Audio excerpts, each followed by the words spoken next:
Hello, hello, hello. Welcome to Royal Sussex Live. Welcome, one and all. Thank you so much for being here.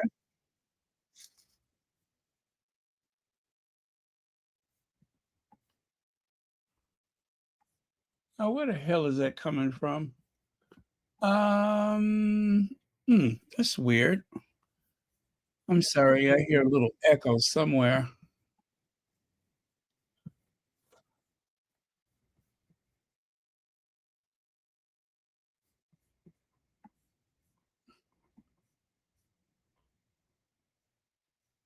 Well, tell you what, I won't worry about it for now. I have another screen open. I don't know where that's coming from. But I hear myself.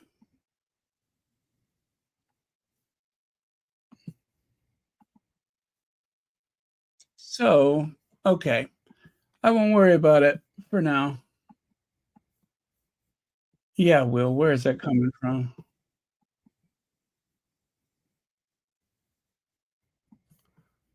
Huh. Well, I guess it's not that. Oh, there it is. There it is. I got you. All right. Okay, as usual, I got too much stuff open. So let me close a few things so we won't have trouble later on.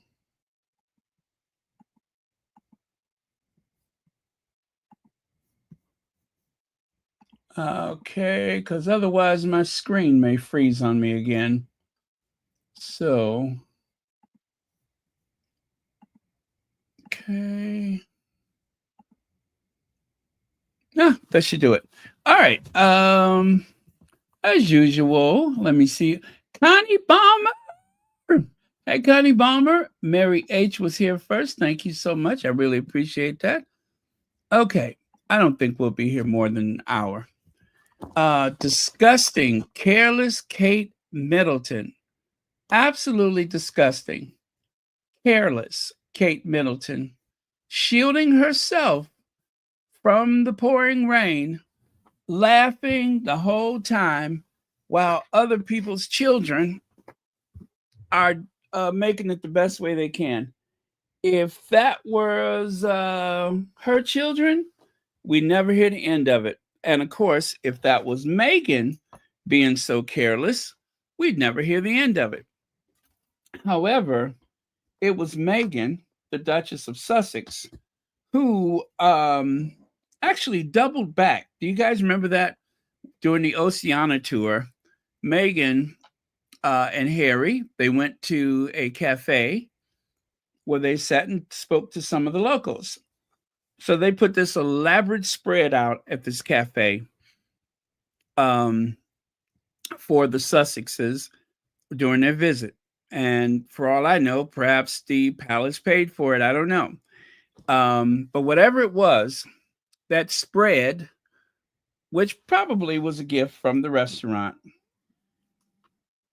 Meghan thought about those kids that were outside waiting to meet a real life prince and princess. And Harry's like looking like, where are you going? And Meghan's like, I'll be right back. So she went inside of the cafe and asked the people inside, is it okay to give out that food to those kids out there that are waiting in the cold? I think they were in New Zealand, right? And so some of the staff at the restaurant emerged from the restaurant with trays of food that they gifted to the people waiting to see Harry and Meghan. That's one of the ways where Meghan has demonstrated her thoughtfulness. And how about, of course, when Meghan went to battle at the what is it? The suits. Their suits had the whole little like craft service table. And if you guys don't know what craft service is, when they're filming a movie, television show, that's what they call that food service. They call it craft service. And so while people are doing their craft, they are serviced by a huge buffet of food every day. Um, And so after they're done filming for the day, a lot of that food was thrown out. And so Megan was like, we can send this food to the shelter. And they were like, oh, no, there's a question of liability and blah, blah, blah. Well, Megan didn't want to hear it. She argued with them and said, there are people hungry and we're throwing out food. It just doesn't seem ethical. And so eventually, not only did Megan bring food from work, but some of the other actors even volunteered their time to help feed people. So that was one of those things where you could just simply say, yeah, that makes sense. But to Megan, it did not make sense. That same child that was, an activist in her youth was this grown up woman who should have been just glad to have a TV show. I mean, do you know how many people that are actors that will never end up on television, will never, ever have a paid gig, will never have a Screen Actors Guild card, the old SAG card? A lot. Most of them will never reach that far. So, even though they tried to put Megan down by saying, oh, she's just a cable TV actress. Well, legacy television has been dying a slow death, and eventually, cable television is where a lot of the first run material was created. And now, look who's making new shows: Netflix, Paramount, Prime, Apple TV. You see what I'm saying? The power has shifted. And, well, like I said, 7 years on a television show, you have nothing to be ashamed of. Most people will never, ever make it that far. They call themselves an actor and they barely get past waiting tables. Not to disparage anyone who waits tables, but I'm just saying it's a very tough business. So, um, Megan hasn't had everything handed to her um, in life. She worked very hard to make it to where she is, and she continues to work. Now, as far as that misfit on the screen is concerned, I, you guys. Well, you know what? I'll get into that later. Let me just carry on here. Let me see. Lorene Esmeralda, thank you so much for the super chat. I believe Kate had or is heading toward a nervous breakdown. She is not well and needs help. William is also not well. That institution is really a mental institution. Harry and Meghan are lucky to have survived. Here, here. I agree wholeheartedly.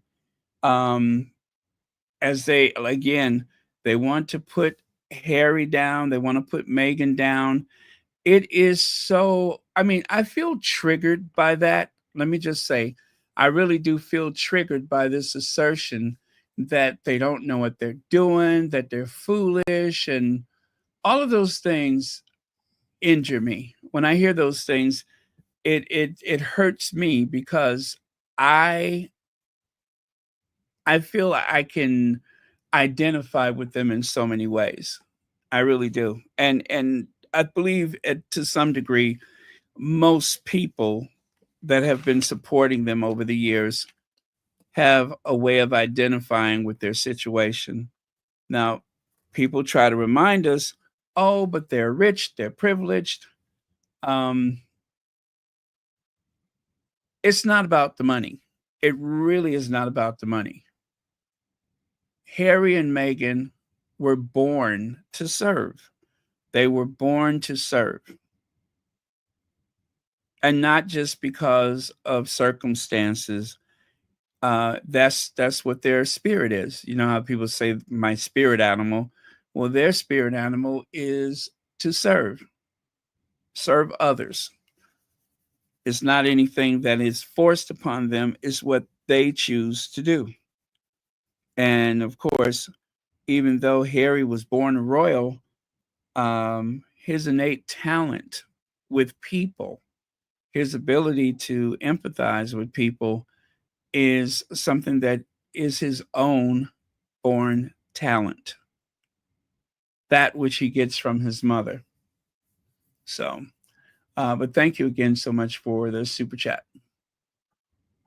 All right, let's continue. So, the notorious one, I didn't see this thing with Emily Chang, but I'm going to have to look for it myself because I would like to see it for myself. Let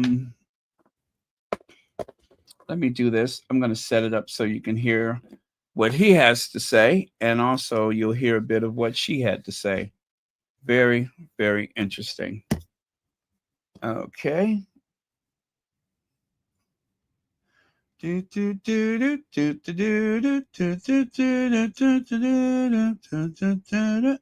Chang is out here doing what the critics never expected. And oh, how come that did not come on? There we go.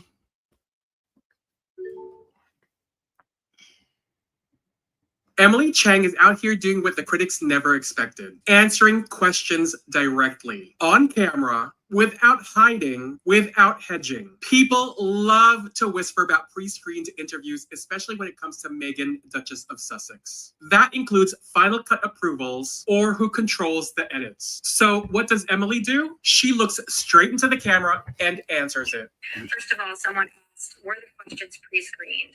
No, the questions were not pre-screened. We never give questions to a guest in advance. But there's always a general understanding of the goals for the interview. And in this case, the goal was to really try to understand Meghan as a businesswoman. So that's why we focused on her strategy and her approach. And I was surprised to find out she's really deep in the details, it seems, with both her show and the brand as ever. Celebrity brand is only as strong as the celebrity's image it's based on. So being liked is important, which is why we talked a lot about authenticity and why are we seeing the real. While the haters speculate from the couches, Emily is literally taking public questions in real time, dismantling all that noise with receipts. This is what credibility looks like. You don't need clickbait. You don't need gossip. You just need transparency and skill. Did her team get final cut approval? No, again, that's not something that we do. When you do an interview on the circuit, you just have to trust that you'll get fair and balanced treatment. And hopefully when guests look at all the episodes and see our body of work, hopefully they see the results and they decide that this is something that they want to do. But the first time that Meghan's team saw the interview is when you all saw the interview. And someone asked her about how she connects with her guests. That's the difference. People want to learn from her because she's actually done the work. She's not hiding behind cheap outrage videos or baseless accusations. She's building trust by showing up on camera in her own words. How can I become better at interviewing and how do you connect with guests so well? First of all, thank you. I think I will forever be a student of interviewing. The best interviewers to me are really good listeners. Yes, I do a ton of research and I go on with a plan and I have an amazing team that helps me do that. But you also have to be able to listen and follow the guest where they're going and sense sort of how far you can push them. And the whole goal of the show really is to get people to open up and to see a side of them you've never seen before. And it was Meghan's idea to get burgers and beer. And I thought, it's different. Maybe we'll see a different side of her. And really, I wanted her to feel comfortable enough to answer interesting questions, but also tough questions that are respectful but revealing. So while the haters are projecting from the sidelines, Emily Chang is proving why she's at the top of her field. No excuses, no evasions, just clarity and control. That's how you silence the noise. Emily Chang is out here doing what the critics never expected. And okay. So there you go. Emily Chang is out here doing what the critics never expected. Emily Chang is out here doing what the critics never expected, answering directly on camera. Okay, sorry about that. There we go. All right, so all right. Okay, you should be charging. That should be charging. How come that's not charging? Okay, I guess it just doesn't want to. Oh, that's fine. So,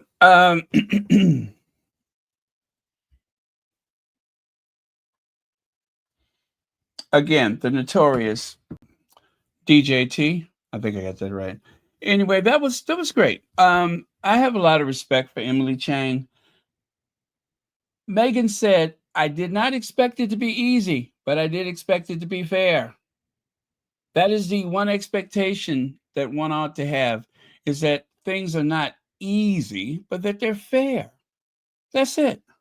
And so, in all fairness, Meghan decided to put her trust in Emily Chang and her team to do a fair, balanced interview, which is exactly what we got. It was fair, it was balanced. Some people were put off with the post production, where they added that little clip about that person in the White House. Well, that leaves a lot to be desired. But again, um, I don't think anyone could argue that Emily went easy on Meghan. She asked all the right questions, and visually, yeah, it sucked. That was pretty bad. But I cannot say, with all sincerity, I could not say that there was anything wrong with that interview. The post production, yeah, that was a judgment call, and I could have done without that. But and it's only, I think the only reason why it makes you wince when you look at it is because, I mean, come on, some of the biggest, the baddest, and the brightest people in the world do not want to be downwind from Donald Trump, because he has the bully pulpit, as they call it. He has a very high profile and the world's largest platform, and a few words from him could really cause you to have a bad day, and that's just the truth. So it came, it went, and that was the end of it. The worst thing, really, as far as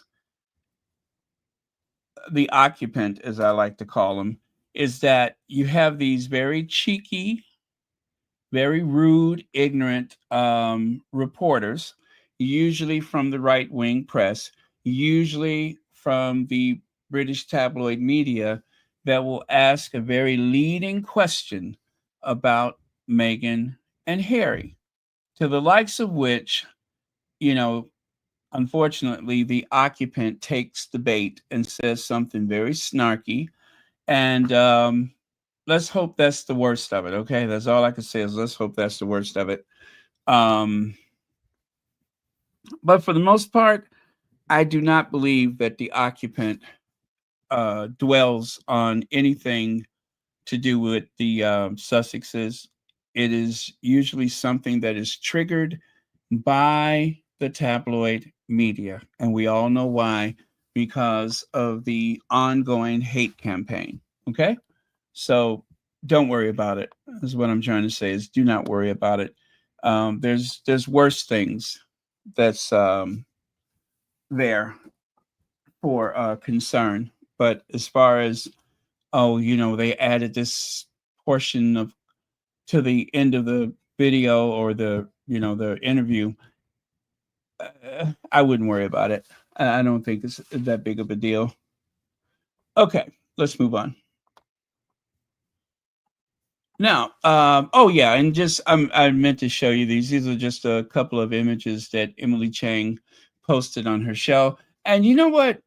Cheers to Emily Chang for going beyond the interview to explain that there was nothing leaked, or there was no heads up to the Sussex team. Oh, we're going to ask you this question. People really would love to believe that that interview somehow was all contrived, and that Emily Chang was in on it. But give Emily Chang some credit. Give Meghan some credit. Meghan would have never consented to an interview if she thought that they were going to pull, some crap on her. And of course, as far as Emily Chang is concerned, I believe that she is that she plays fair. So credit to them both. That's my opinion. Credit to them both. And here's another couple of images that she posted. I mean, because really, she doesn't have to do that explaining. She's explaining because a lot of people have been coming after her saying that you went too easy. Those were softball questions. I don't think they were. She covered everything that she felt was worthy of mentioning. I don't think she left anything out. I mean, I think what it is, a lot of people do not want a fair interview. What they want is for someone to put Meghan on the spot, to wag their finger in her face. How could you say these things about the royal family? That's what they really want. They just won't say it. They will not say it, but they really want for someone to berate and punish the Sussexes and to publicly humiliate them because they don't have the opportunity to do it. So they want the journalist, a real journalist, a real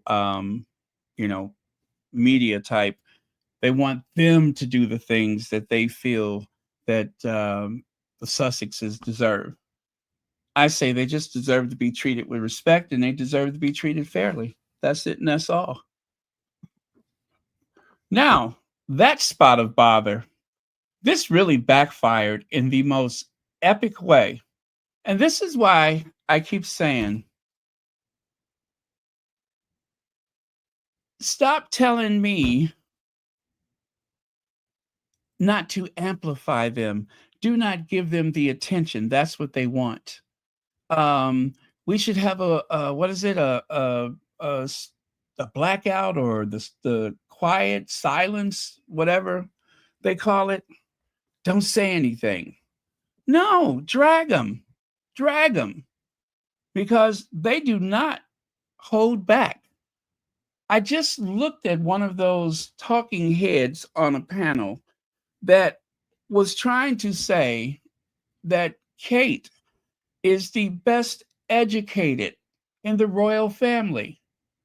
Yes, she has a master's degree in art history. But that wasn't what they were talking about. They said something about her with chemistry or something like that. And you know what? I don't doubt that she did well. I'm pretty sure she did just fine. There's emotional intelligence. There is the history of the world, which is something that you would think is useful to a person who meets heads of state. But yet, Will and Kate doesn't seem to know much about any other culture but what's inside of their household. They don't look any further than their driveway. They don't concern themselves with other people's feelings. They feel as if I show up, if I just show up, if I pretend to be Harry and the other pretends to be Meghan, right? Everything they do is informed by visual cues. If I go on a tour of the Caribbean, I need to dress like my grandmother and my grandfather. If I go and meet people around Britain, then I need to dress like Meghan. And the other one needs to dress like Harry. So visually, yeah, they got the look. But how they conduct themselves leaves a lot to be desired. As I said before, William always seems like he's in a hurry, and Kate thinks a lot of smiling and waving is all there is to it. They're not prepared. They don't know any facts or figures. They don't know what people are going through. They just know that their duty is to show up and give a little smile and a wave.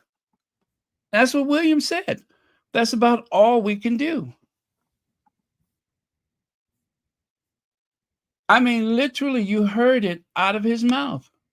People like to believe that the royals show up and they get on the phone and they call someone and say, I was just over at such and such and so and so.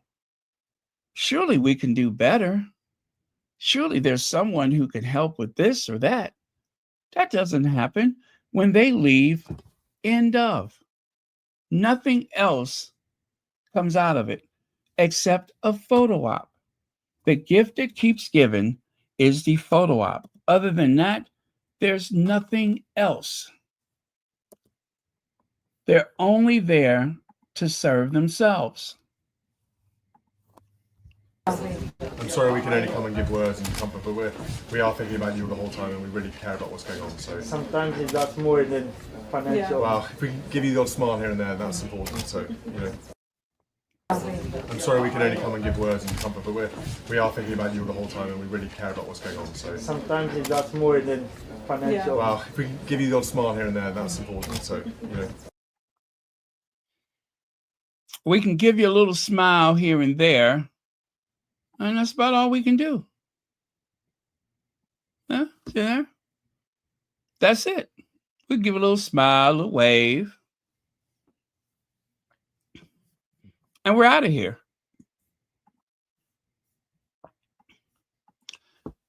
These photos should be everywhere. And every time I see them someplace, I just share them again. I do. I just share it over and over and over again because I want everyone to see exactly how careless, and not just Will and Kate, but their staff too. But as they say, the buck stops here. The buck stops here. Those are the two that have ultimate responsibility. And if they do not know how to do certain things, then stop pretending as though there's these brilliant people. They are not. They're not smart. They're not helpful. So you mean to tell me after 7 weeks of vacation, you emerge from the shadows and you go out there and you get other people's children caught in the rain? And your maternal instinct said, look and laugh. Look and laugh. Other people are scrambling, trying to protect the children, but not Kate. Because as far as Kate has been instructed, it's enough to show up and then everybody can talk about how great my hair looks, right? And then I'm done. There's no other requirement. I'm not giving a speech. I'm not good at it. I'm not going to address the crowd or anything like that. I just smile and wave. No greater expectation. But the reason why it bothers me is that on the weekends, all of these so-called Royal Rota people go on their little panels and they make all of these smart, snarky comments about Harry and Meghan, how pathetic and how small they are. And yet their principals can barely hold a conversation.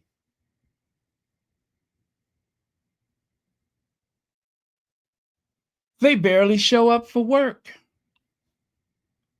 That's what I resent the most, is that they continue to describe the Sussexes in ways that are absolutely gut-wrenching. It's like a punch in the gut. And yet they want everyone to uplift and celebrate these two people that are absolutely useless.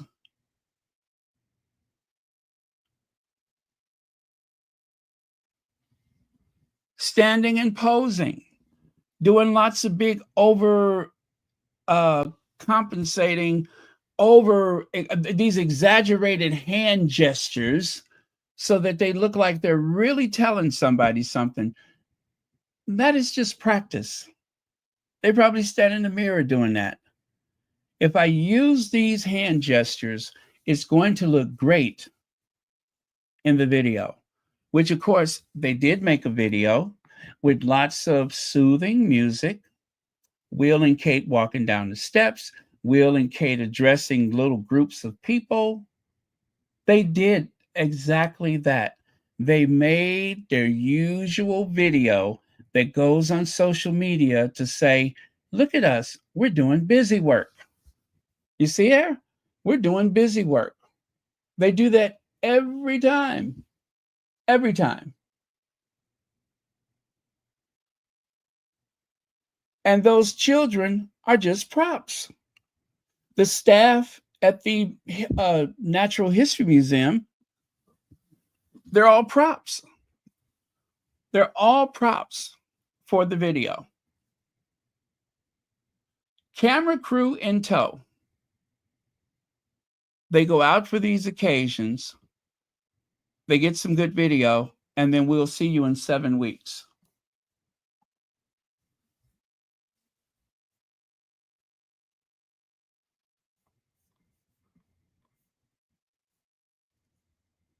Ah, okay.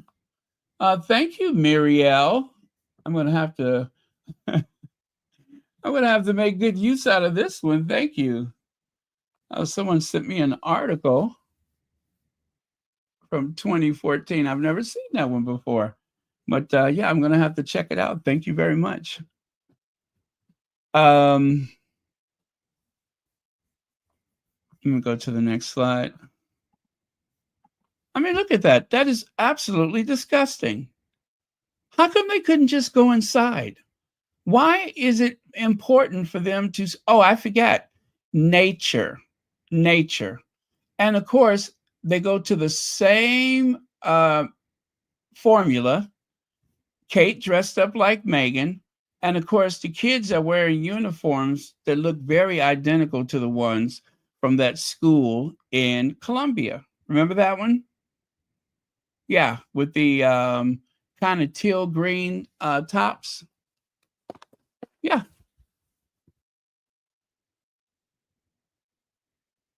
This is absolute.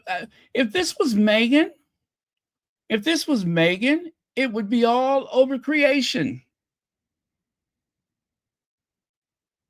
And you never hear them say, oh, Harry and Meghan with their Netflix cameras. Where are the cameras? They can't do anything without the cameras. Well, they don't say that anymore because Will and Kate are the ones that are doing it.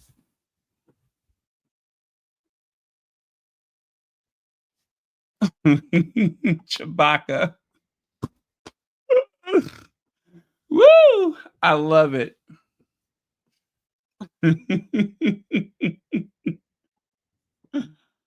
Oh, man. Oh, Sir David Manning, make sure Kate's head is full with tactful thoughts and local knowledge. The former British ambassador to the United States, one-time diplomat in India, Poland, Israel, and Russia, advisor to Tony Blair before the Iraq War, Manning has seen it all and navigated his way through most of it. So quite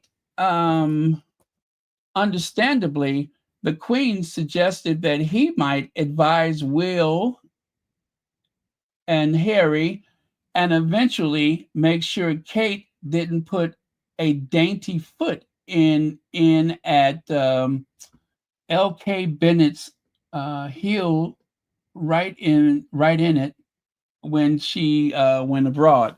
In other words, that she wouldn't say something stupid. While Amanda Cook Tucker does the hair, he fills the head with tactful thoughts and local knowledge. He has mentored Kate since her engagement, perhaps, and the aid of a giant world atlas rather, and an even ready, what is that? And a ever ready string of, this is kind of small. Let me make it bigger. That's what I need to do. Let's just make it bigger. There we go. Okay. He has mentored Kate since her engagement, perhaps with the aid of a giant world atlas and ever ready string of pertinent tales. His wife, Catherine, whom he met at a lecture at Oxford, writes thrillers under the name Elizabeth Ironside. Interesting. So, this guy, and this is a Daily Mail article. Thank you again, Marielle. This guy is responsible for making sure that they know a bit about the world. Or at least at the time, that was his job, was to make sure that they knew a little bit about the world before they were sent abroad to do work. And as I said, Harry is gifted. Harry is gifted. And Harry, I think he studies everything. He studies. He likes to make sure that he's not caught off guard.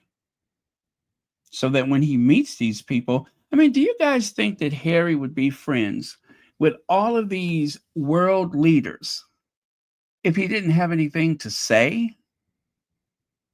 If he could not hold a conversation with them? Kate made one trip abroad to Denmark. And that was, 2 years ago?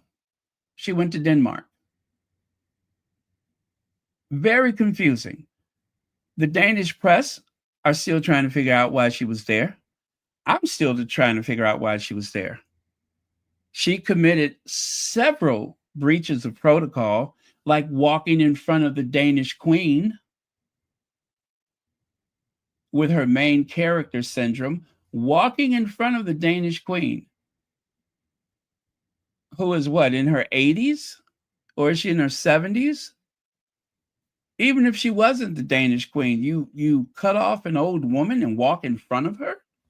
What did the British press say? Nothing. Then when it was time for a photo op, she's like several paces away from, at the time, Princess Mary and the Queen. So they had to encourage her, please come over here so we can take a picture. Why are you over there? Again, I don't care what she does. I really don't care.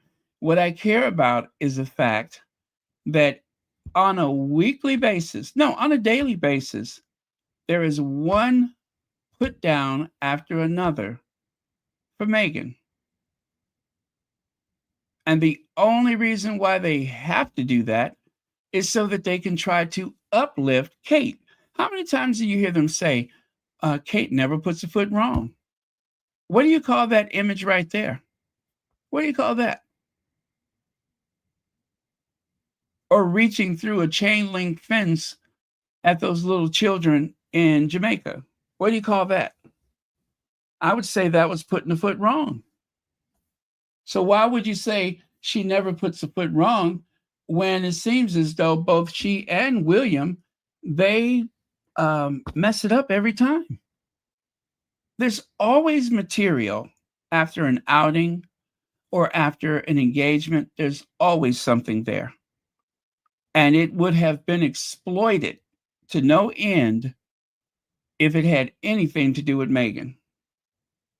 But instead, they do everything they can to find something about Meghan, something disagreeable, while at the same time praising Kate for how her hair looks, what she's wearing. And that is the formula. Thank God for TikTok. Thank God for TikTok. Lorraine Esmeralda said, if those were my kids, I would file a lawsuit. I wish they would. I wish they would. Oh, by the way, thank you for being a member. I really wish they would. I wish that someone would speak up about using these children as props.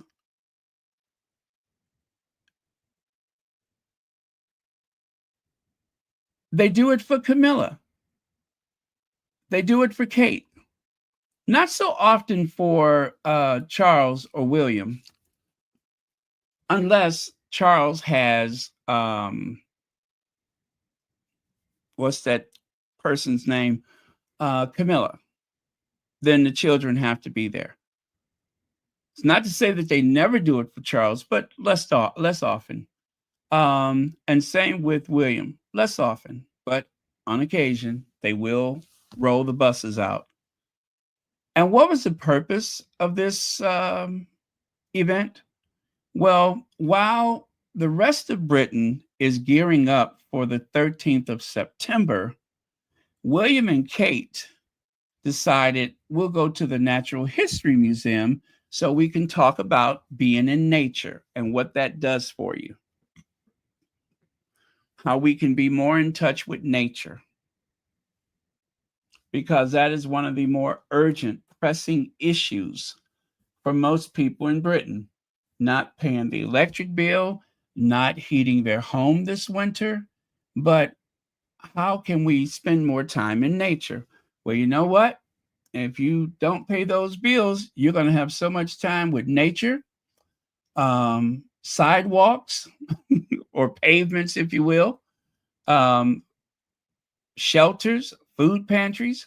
You're going to have so much more time outdoors than you could have ever dreamed of.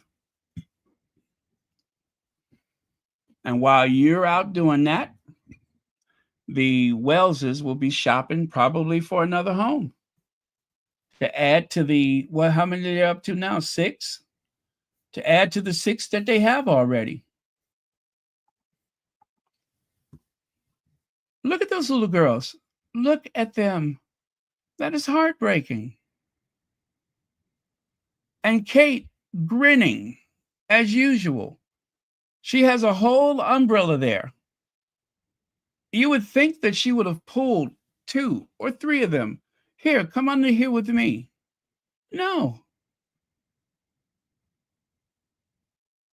Just laughing. Because it's funny.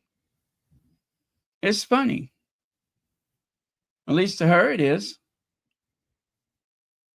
I wonder what it feels like to look at the papers and see your kids standing in the pouring rain like that, while the grinning hyena is holding the umbrella and laughing. That's gotta sting. Kate Middleton slammed for shielding herself from rain while kids get drenched in viral video, just protecting her hair. On September 4th, Kate Middleton returned to royal duties following her summer break with Prince William. However, what should have been a celebration of her chic appearance quickly shifted focus as rain poured down on Lewisham students participating in the event. It's disgusting. It is disgusting. And because of the invisible contract, free pass. Free pass. And what I love is that so many other people on social media, besides myself, are pointing out the obvious. That the only reason why they're not making a big deal out of it in the tabloid media is because it's Kate. Just like with the 450-pound yacht. They tried to confuse you first by saying, oh, well, someone said they were here, but they weren't. There's someone said that they were there, but they were not. And then they said, well, it was a 40 million pound yacht. And then, of course, The third number was a more expensive yacht, not 400. Anyway, they did everything they could to sow seeds of confusion. And that's how propaganda worked. That is how gaslighting worked. You sow seeds of confusion so that people, they just get tired of looking for the truth. They try to wear you down so that you ask no further questions.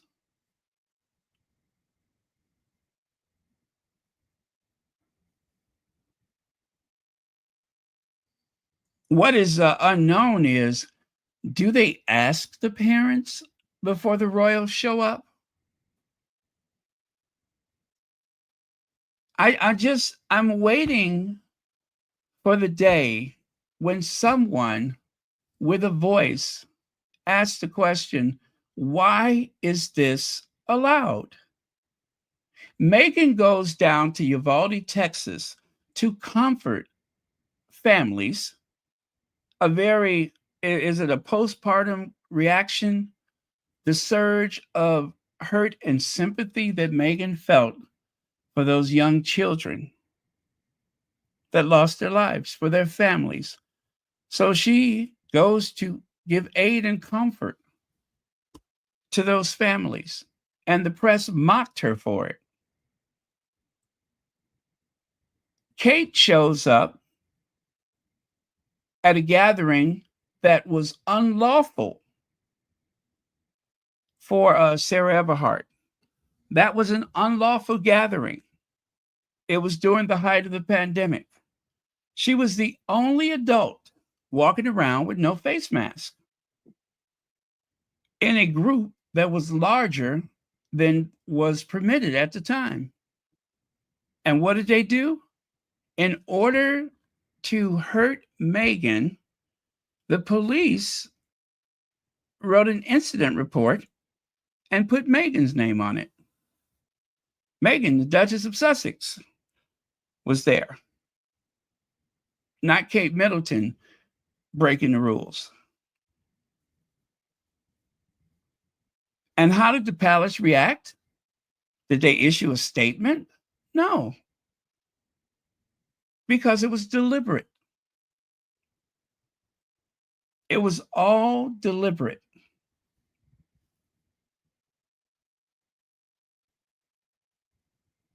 It's like death by 1,000 cuts. Repeated microaggressions. Anything that they think would make Meghan say, you know what? I'm done with this family. I'm calling my attorney. Let's get the lawyers. And see, they always underestimate Meghan. They always underestimate Meghan. They thought the whole thing with her father. Oh, why don't you go to Mexico and be with him? So they thought she was going to get on the plane, that would delay the wedding and hopefully stop the wedding.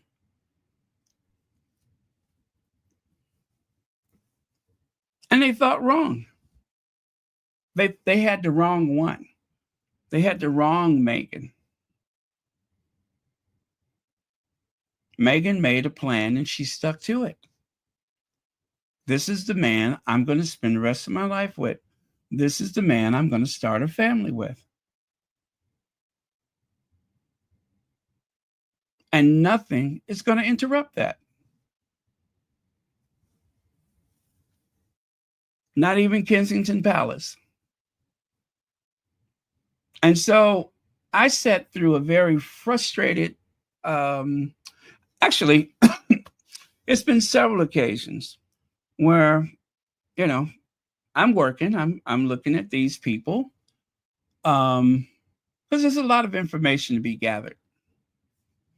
But in order to get to that information, I have to suffer through a lot of lies and misrepresentation. Lots of it. And over again, there is a constant theme that Harry needs to apologize. If there's going to reconcile, he needs to apologize. Truth is, I don't want Harry to apologize ever. And I don't even want the other ones to apologize. But they need to stop this constant hate campaign that they have fueled themselves. They need to stop that. Because it's gone far beyond sorry. They could never apologize enough. The press knows what you and I know, and that is William will be a horrible, horrible king. Kate will be a horrible queen. And as much as I hope that Charles lives another 20 years, I almost hope that they can start their new jobs Monday so that people will see what we've been talking about, so that it would be more obvious what we already know. William has so much respect for the institution that he was late to his father's coronation because he was making a video. Late to his father's coronation. When he woke up that morning, he had one job, and that was to go to Westminster Abbey. And Kate, the co-signer, you would think that she would say, you know, we really got to get out of here. Charles and Godzilla sat outside in the carriage in the pouring rain, looking stupid because the prodigal son and the daughter-in-law and their children were running late. Why were they running late? Because they stopped to make a video first. But yet, we are told over and over again that Harry is a traitor, that Harry shirked his responsibility by leaving the institution. And William, who was raised with a profound respect for duty, William, who has only worked a handful of times this year, he's sat back while his grandmother and his grandfather worked all year round. He sits back now while his father, suffering from cancer, is working more than he does. There is no reason whatsoever, even if you want to say they're raising the future king and queen, there's no reason why either William or Kate can be away from that house a sufficient enough time to do their work. No reason why they can't.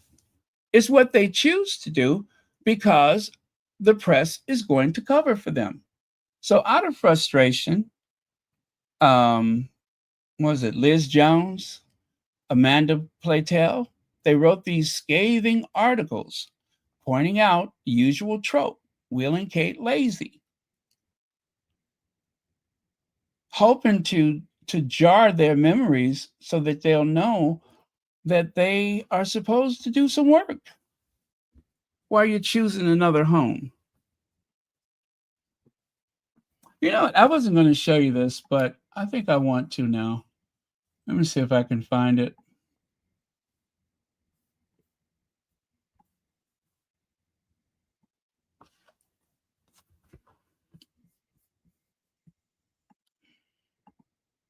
Would you call this projection? Well, what would you call this?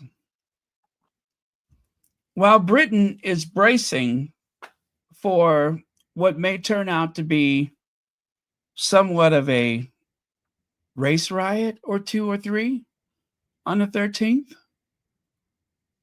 in order to make people in Britain feel as though the Commonwealth of Nations, the Brotherhood of Nations, the Sisterhood of Nations is exceptional to everything else going on in the world, that the United Kingdom is singular. There's no place else like it. So what do? You create a front, a headline, America unraveling, a doom and gloom tale about how terrible things are in the US. And I'll tell you, they're not great. They're not great. Warning, 1/3 of US economy is already in recession. Here are the next states to fall.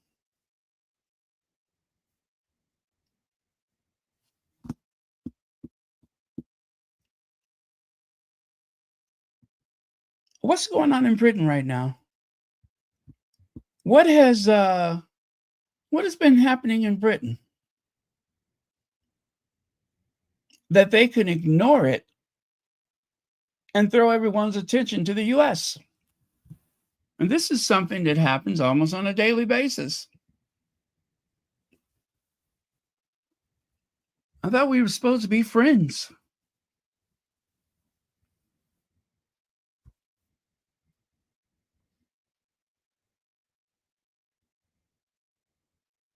Huh? I thought we was one big happy family. What do they call it? The special relationship. The special relationship. And mind you, this doesn't bother me. What bothers me is that they're using it as a distraction. There are so many content creators that are going around Britain talking about the high street is dead, talking about the phone snatching, showing people of every race, creed, and color walking into shops, grabbing things, and walking right back out. And it happens every day, all over the place. In other words, there's nothing happening here that isn't happening over there.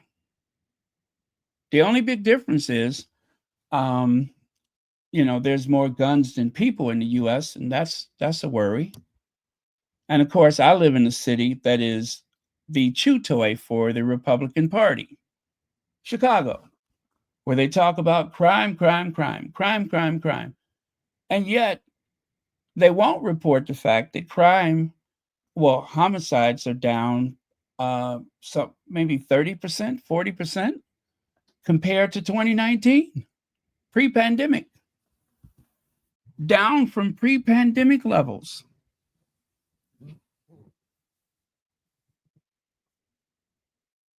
Any Democrat mayor across the country, they're the ones that get dragged by the Republicans.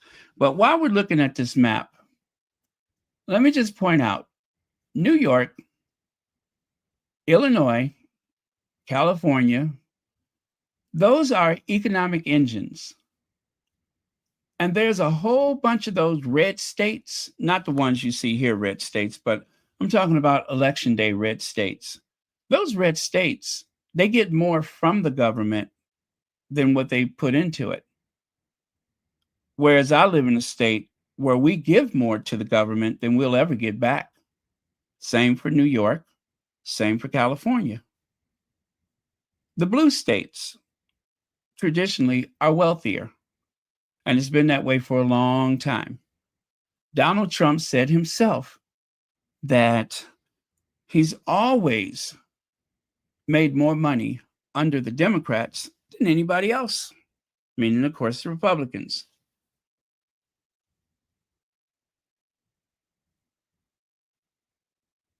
But again, America is unraveling, and everything in Britain, hunky-dory, not a problem. Not a problem. But like I said, it doesn't bother me because I know better. On average, I pay less for fuel than people in Britain. And that makes me sad because they work just as hard as I do. But for some reason, fuel costs are outrageous in the UK. Outrageous.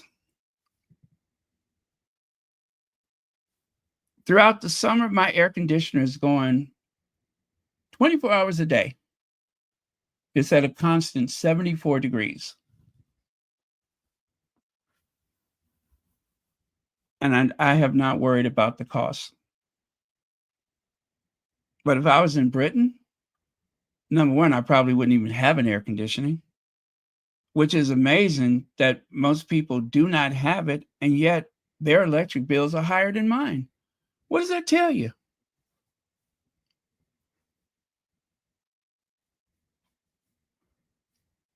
As far as petrol is concerned, there is never a day where they don't pay more for petrol in the UK than they do in the United States.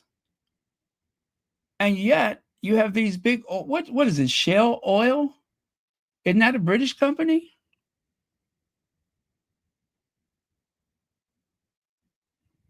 I'm just saying.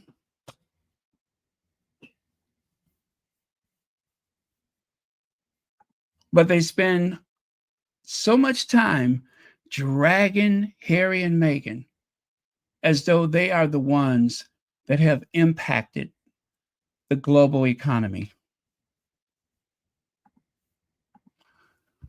Dear me, more lift music and slow motion.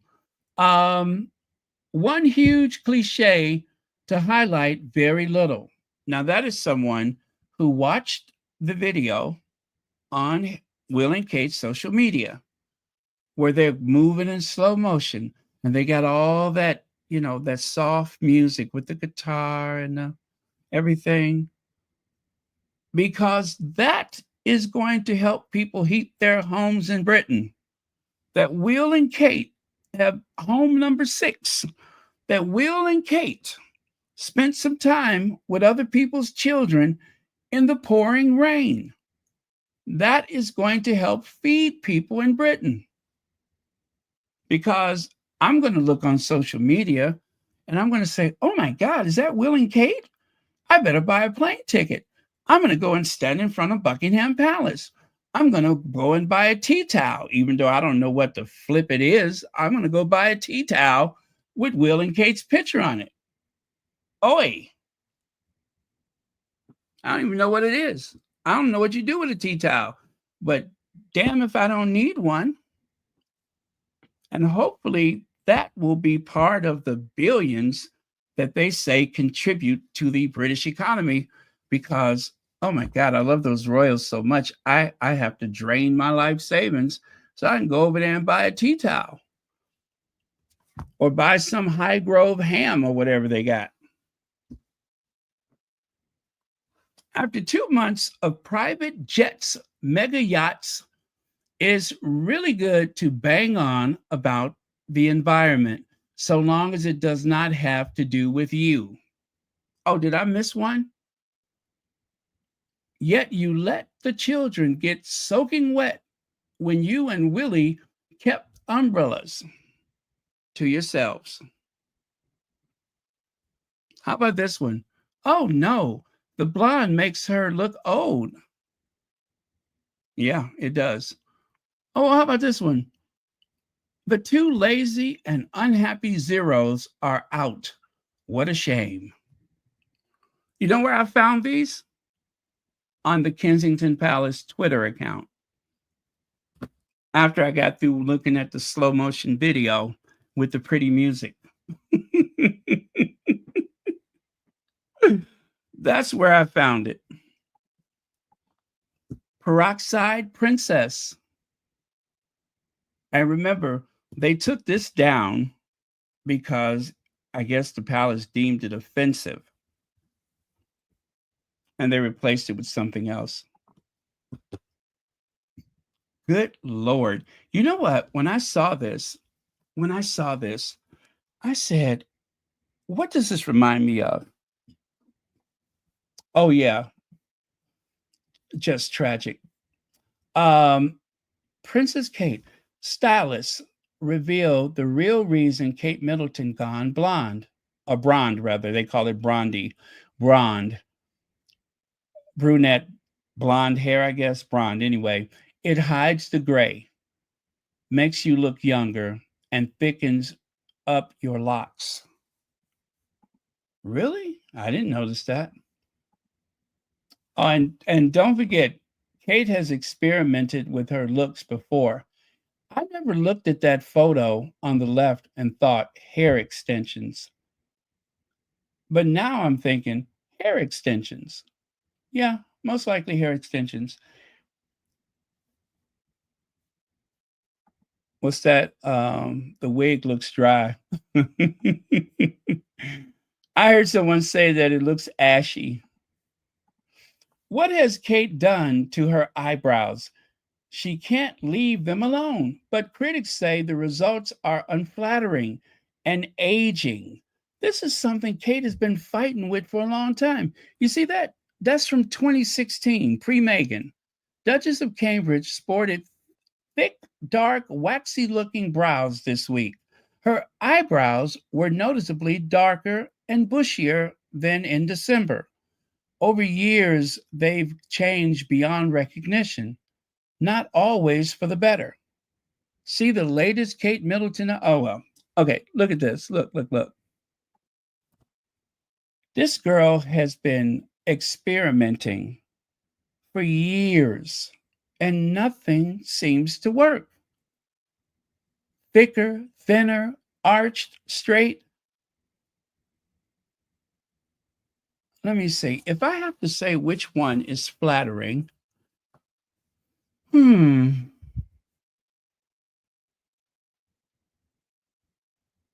going to say probably the wedding day. No, not that. That looks bad. Well,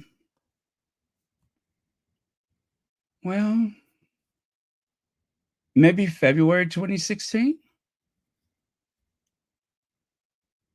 Maybe. Or no, June 2011. Yeah, probably June 2011.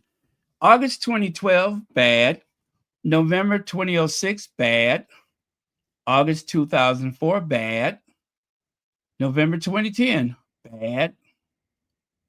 December 2015, okay.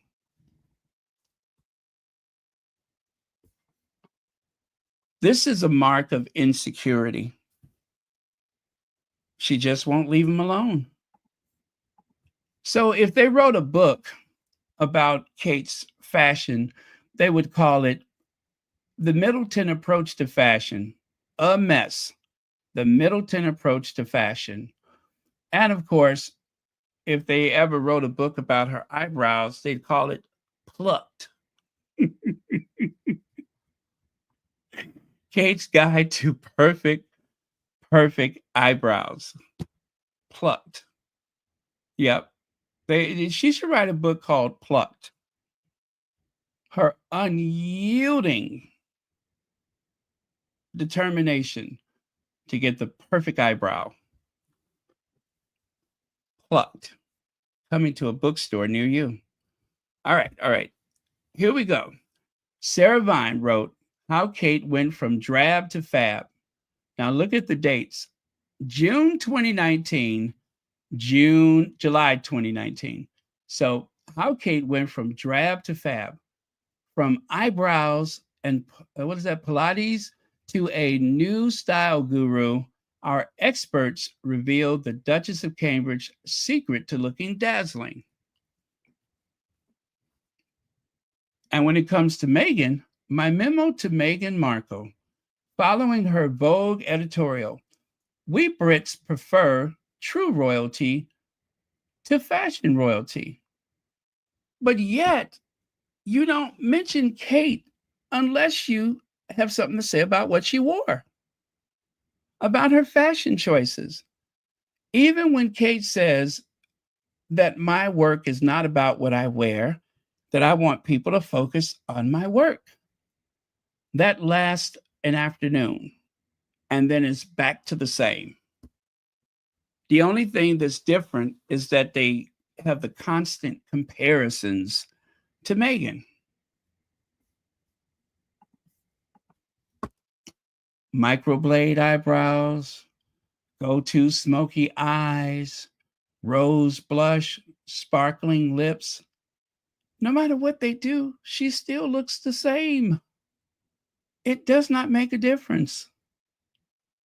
I think Tina Turner put it best in What Love Has to Do with It when she said, Ike, whether I sing it fast or I sing it slow, it all sounds the same.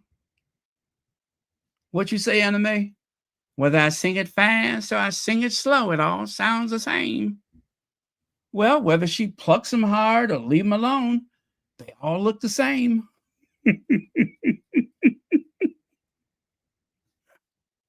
Rose blush or no blush, it all looks the same. Sparkling lips or lip gloss, what difference does it make? It all looks the same. A bit frumpy and dated.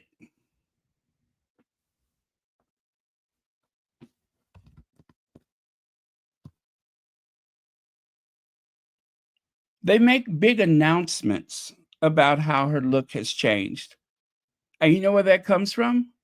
Kensington Palace. Kensington Palace wants them to write about Kate's evolution. And probably because she does not evolve. Whatever she does, she always looks the same.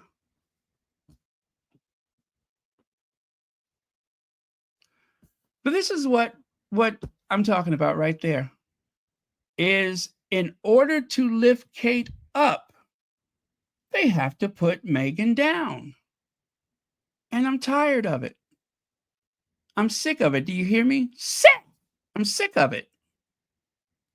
In order to lift Kate up, they have to have someone to put down.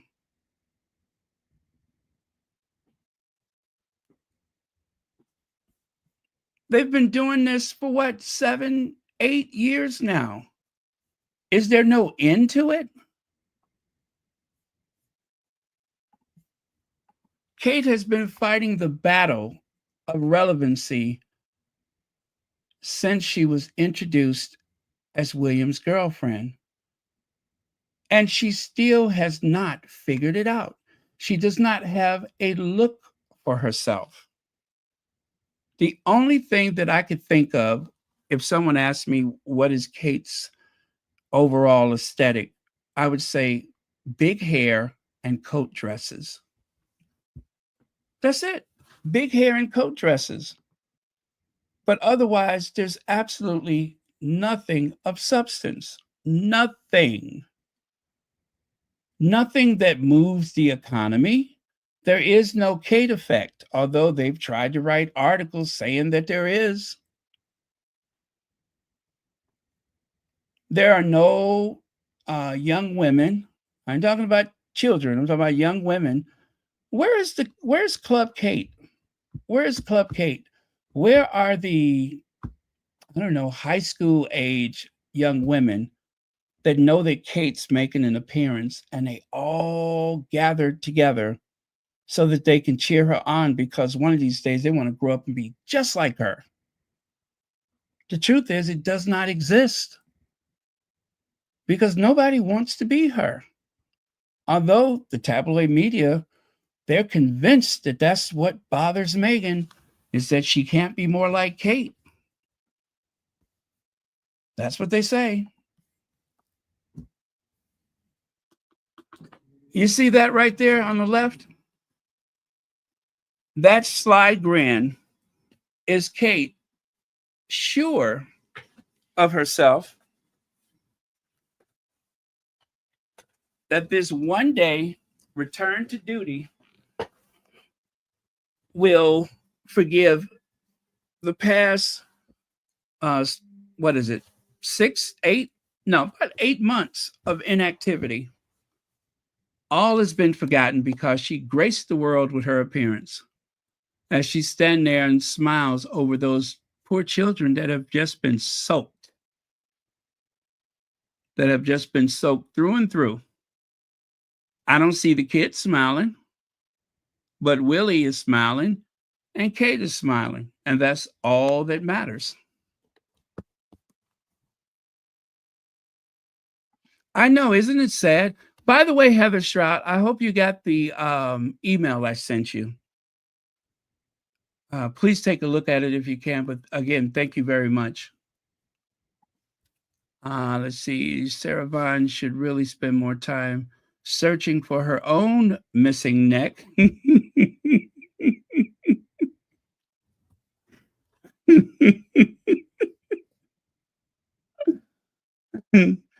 uh,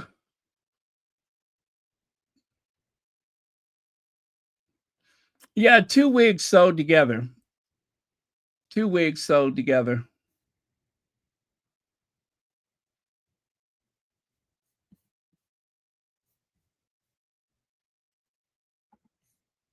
This is what I thought of. When I saw those 3 images, I thought about this.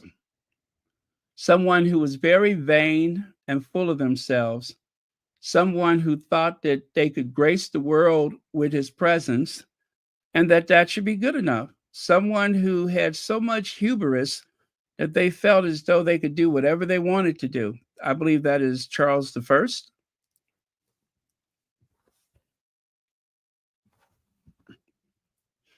He loved himself so much that he had himself painted from 3 different angles: sideways, face on, profile, all that. Who did it better, the farmer or Kate's hairdresser? Well, let me see. We have on the left side a bale of hay, and we have on the right side a bale of extensions and some hair. I am going to say the farmer. Yeah, the unsung heroes. I'm going to go with the farmer. Who did it better? The angry, bitter news anchor or the clueless Princess of Wales? You know what? They should call this a wig off. Yes, they should have a reality show called Wig Off, where the person whose hair looks the worst has to take their wig off.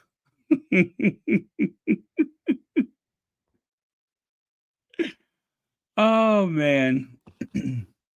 Yes, they should call it a wig off, a reality show where famous women across Britain, they compete. They compete for bundles of human hair, and all they have to do is go through is to be judged. Yeah, they have to go through a judge a contest and be judged for who has the most realistic hair. So they'll just call it the wig off. Prince Harry. But you know what? I'm going to say that Nana's makeup looks much better there than I've seen in a long time. Her makeup is much better. I still think she looked like she worked in one of them houses, but her makeup looks better than I've seen it like in a long time.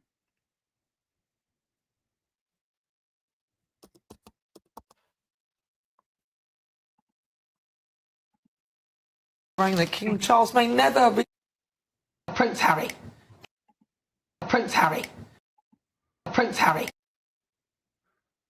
Yeah. Leave it to her to bare her teeth, right? There we go. That's perfect. Oh, man. I know. Yikes.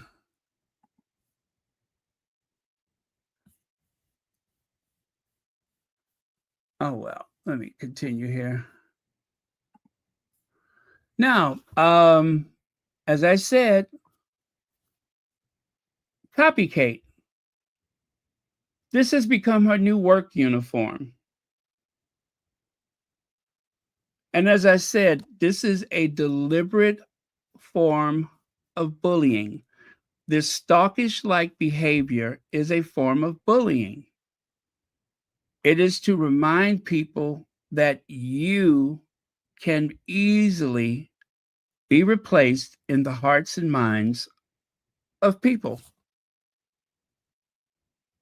that your image and my image will be confused. Anytime someone Googles the Duchess of Sussex, there's always going to be a Kate Middleton image that pops up because the AI will have that constant association. Whatever visual senses that it has, it will determine that that might be Meghan.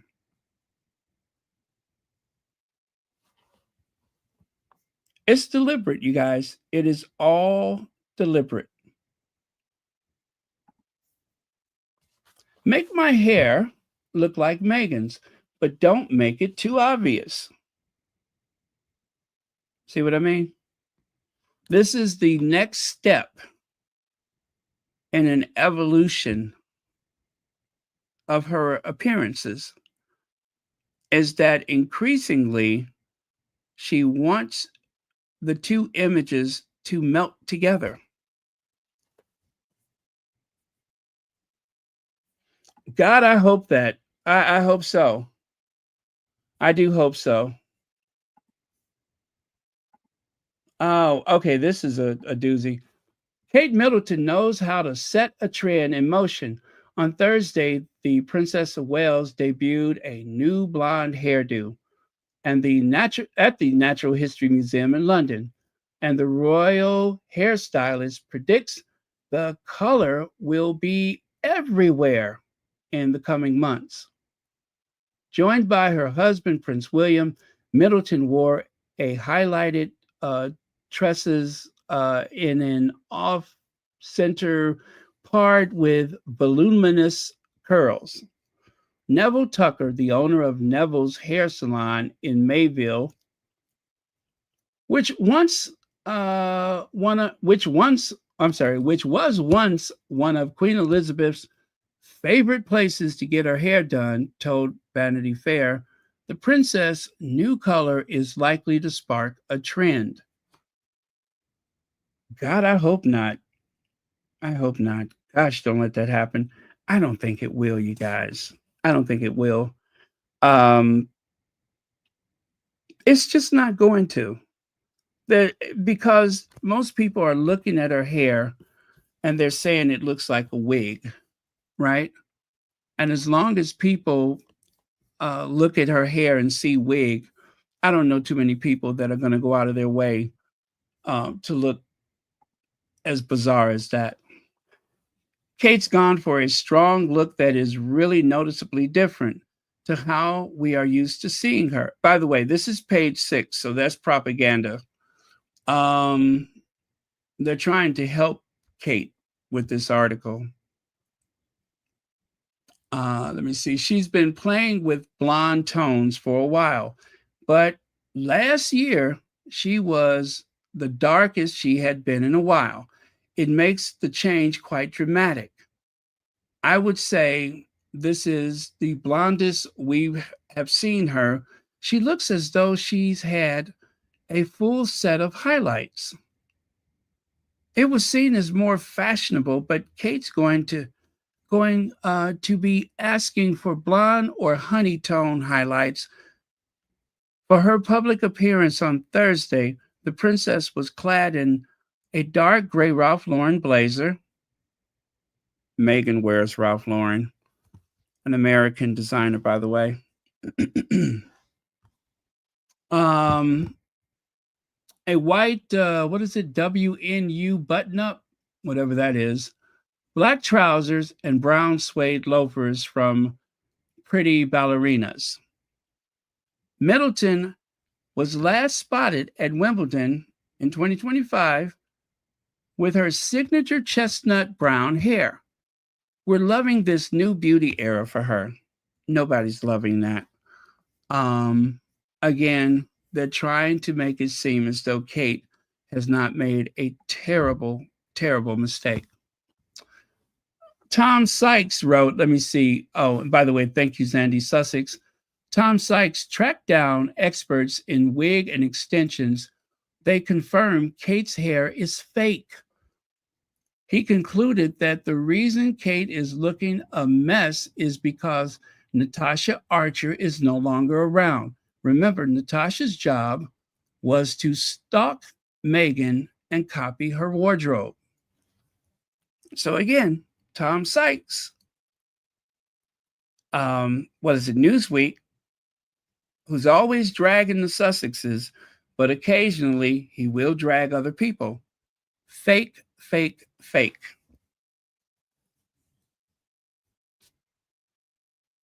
My hot take on Kate's hair. That's his column right there. Natasha Archer's departure from Kate's payroll leaves a huge gap in the princess's image management. So I guess we have to talk about Kate's hair, because in royal life, presentation is inseparable from message. My hot take is that today, less than ideal coverage of Princess Catherine's hair, and on social media, it has been vicious. Might be due to the fact that this was Kate's first official public engagement since July. Departure from Kate's household of Natasha. Since July's departure of her. Anyway, her longtime stylist and trusted aide. So yeah, Natasha Archer gone. I don't know that Natasha Archer was doing so much anyway. If Natasha was her trusted confidant and her fashion guru, if she was helping Kate, I want to know who was helping Natasha, because Natasha's the one that looks like she needs help too, but not worse than Kate. Take a look at this professional Kate Middleton look. Or is it Heidi again? That is the Kate lookalike. You see on the right side, or in the middle, and on the right, that is Kate's lookalike. Based in the UK, the Duchess of Cambridge lookalike has been working solidly since being discovered in 2012. Yeah, she does look like Kate. She really does. Hazelquay Farms.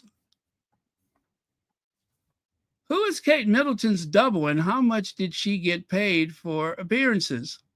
Spanish celebrity TV Fiesta have revealed some details about the person who impersonates the Princess of Wales in her public appearances. Well, anyway, that is the Kate lookalike. By the way, that's Kate on the right side. That's not the lookalike. Paul Burrell is at it again. The real reason Meghan was so jealous of Kate and the late Queen's ominous warning over dark forces, just two of the lightning bolt revelations from Butler, Paul Burrell's book. My trial at the Old Bailey was set for March, Monday, 14 October 2002. I was a nervous wreck as I heard the charges read out. To each count, I replied, not guilty. So does he have a new book? He must have a new book out. Let me see. Princess Diana's butler turned away at Meghan and Harry's royal wedding. So the guy who says that Meghan is jealous of Kate, the guy who never met Meghan, I can tell you right now, Meghan has never met him. And I don't think that Harry's had anything to do with him since Diana's passing. And yet he has found a way to make himself part of everything that has happened since Diana's tragic and unexplained loss in that tunnel in Paris. And yet he knows everything. Paul Burrell, who Diana famously called her rock, has been spotted allegedly trying to gain access to a part of Windsor. The 59-year-old appears to be locked in a heated exchange with security officers just hours before the royal wedding begins. He tried to crash Harry and Meghan's wedding. An officer in orange high-V jacket can be seen holding a hand out to stop a fuming-looking Mr. Burrell from walking past. Paul Burrell, who fleeced Diana's apartment after she died tragically and mysteriously, tried to crash the wedding. He thought that based on his celebrity, based on his fame, that he was going to go to the wedding, even though Harry gave him no invitation. There was no invitation to Paul Burrell.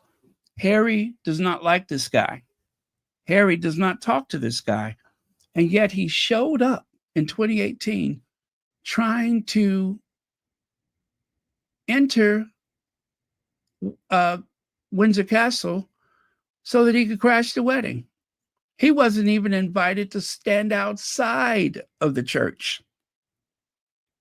He was not invited. His best possible view of things would be from the pavement outside of Windsor Castle with everyone else.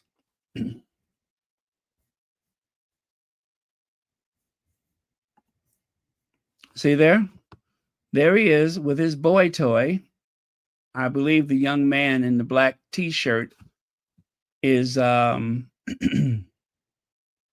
is there to accompany him inside of the festivities. I don't know. I mean, he's not wearing a jacket, but I think his jacket is over his arm or something. But yeah, maybe that's his bodyguard. Who knows?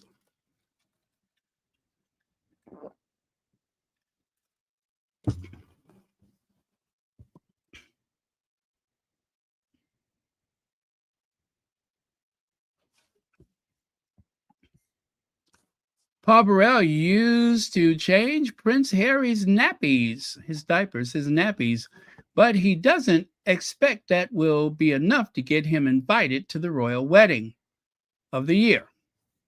Former butler Paul Burrell hinted that he's not expected as an invite to the royal wedding. So why did you show up? Why would you show up? He looked stunned as he was stopped by security at Saturday royal wedding. He was snapped getting accosted by officers in high-V jackets in a private area of Windsor close that is to where Prince Harry will wed Meghan Markle this morning. Burrell, dressed in a smart gray wedding suit and pink tie, was later spotted inside the chapel. A source said Paul is doing some media work for a U.S. broadcaster, so he arrived at the media tent. A runner came out and he went in. He wasn't stopped.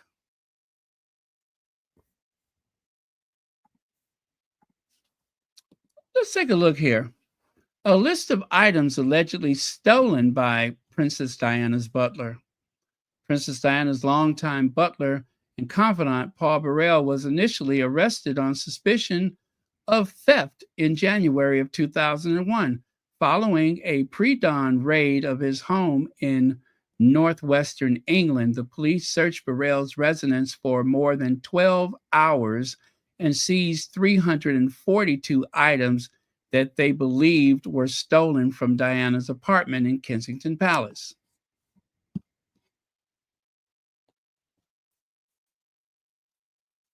And of course, on the right there, it says Paul Burrell doesn't recognize Prince Harry.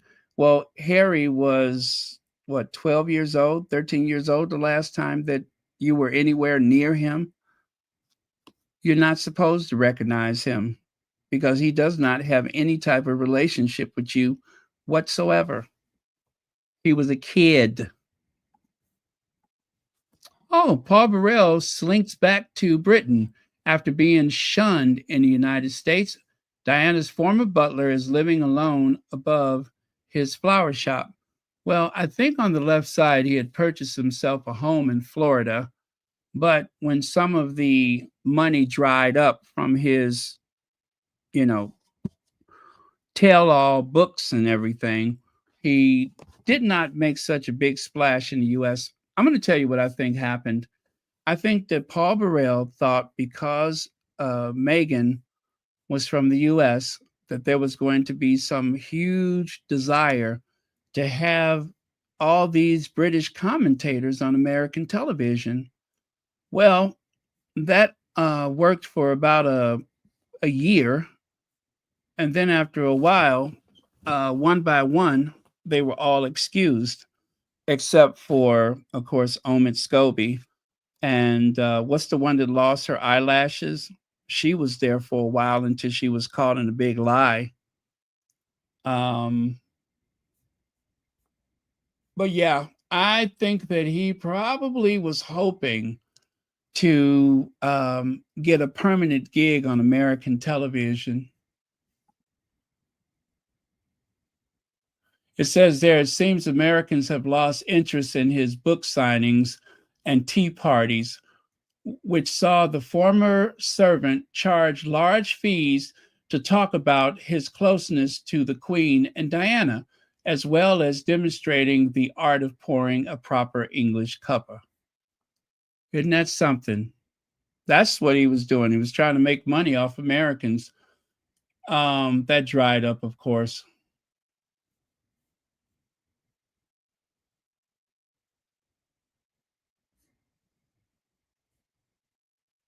Huh.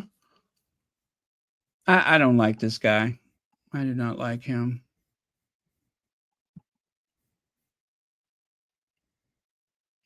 I mean, he even, look at there.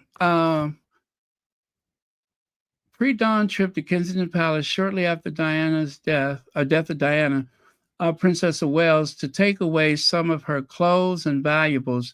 The Old Bailey was told yesterday Mr. Burrell, who is accused of amassing more than 300 items belonging to the princess, the Prince of Wales and Prince William, was seen emerging from an alley at 3:30 a.m. shortly after her death, carrying 2 evening dresses and a mahogany box.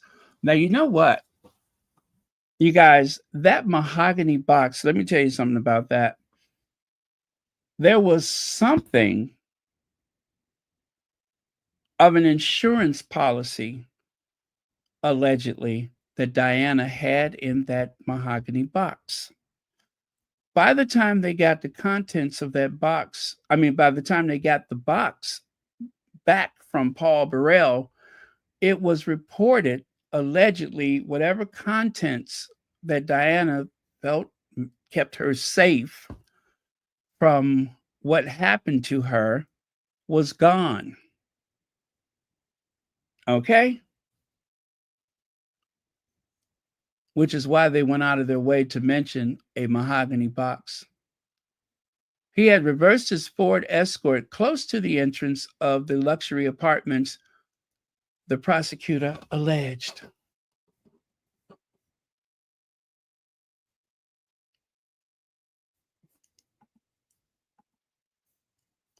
Oh, what's that?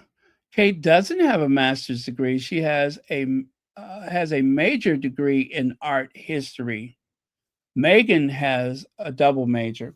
Thank you so much for that, L. Bell.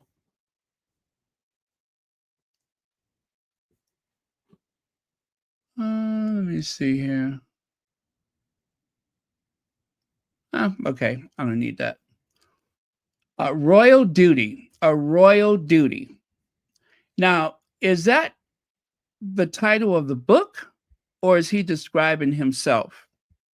A royal piece of shit. The royal duty. It could have a hidden meaning. You know what I mean? Is he describing himself, or is that the name of the book? Is he a royal piece of caca? A royal piece of poop?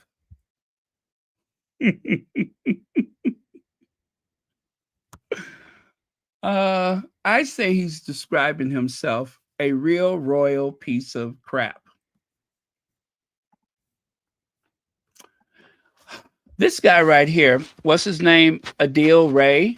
Good Morning Britain presenter has opened up about the horrifying racist abuse he has suffered. Adil, 51, opened up about the harrowing threats he has endured during Friday morning show alongside co-host Kate Garraway as they discuss the rise in racism. He shared with ITV lots of messages I've been getting. This migrant issue is being talked about. Issue is being talked about enough. As I said, as you should well know by now, the abuse that he's gone through, you have to say, what does his race have to do with anything? Why does it go to his race? How is it they just could look at him and say, well, I don't like him. I don't like that person. But it gets very personal when you mention the race thing, which is why I say that a lot of the abuse that Meghan has gone through stems from racism. It's not what she's done, it's who she is. It's her ethnic background, her racial background. That is the reason why she is being abused to the degree that even the tabloids were bold enough to exploit that information almost straight out of Compton. They only threw the almost in there so that it wouldn't be even worse. Well, good luck. Okay, so I tasted the apricot spread, and my goodness, was it delicious. Oh, it was so tangy and so creamy and so perfect. Finally, I got it. And it was delicious. It's like I'm sitting here thinking, when can I have more? That's how good it was. When I tell you it was delicious, it was amazing. It gave me my life, I tell you. It was like sunshine in a jar. And if you have the apricot spread, you know what I'm talking about. So now, unfortunately, it is not available in other countries, and I am really sorry about that. So I hate to bang on about it, but oh my God, it was delicious. Okay, I'll leave it there. Apricot spread was definitely worth the wait. Bonnie Mighty says she's better than royal family and everything. Yep. People overestimate interest in the royal family. All of those books would fail here except for Harry and Meghan. We are only interested in Harry and Meghan, not the left behinds. I think that if there is any interest in Will and Kate, it is only because of the hate campaign that has evolved since Harry and Meghan were announced. I think that is where any interest come from. But if Will and Kate is so popular in the U.S., how come they don't come here and do a tour? How come William decided to do an about face and didn't want to show up in New York while his brother was there? They could have had the ultimate face-off. He could have proved to the world once and for all that he is the more popular prince. He had his opportunity. Harry was there, and William had some kind of thing with Earthshot there. He could have shown up, but he thought better because he didn't want to get overshadowed by his brother because he was afraid. So he punked out and stayed home. And then, of course, Rebecca English said, oh, well, William told me a while ago that he wasn't going, so that's nothing new. Here, William ain't told you nothing. You come back and said that because you were trying to help him save face. That's all. William was afraid to go because Harry was there. And he didn't want to be overshadowed again because people would have made comparisons and he would have definitely have come up short.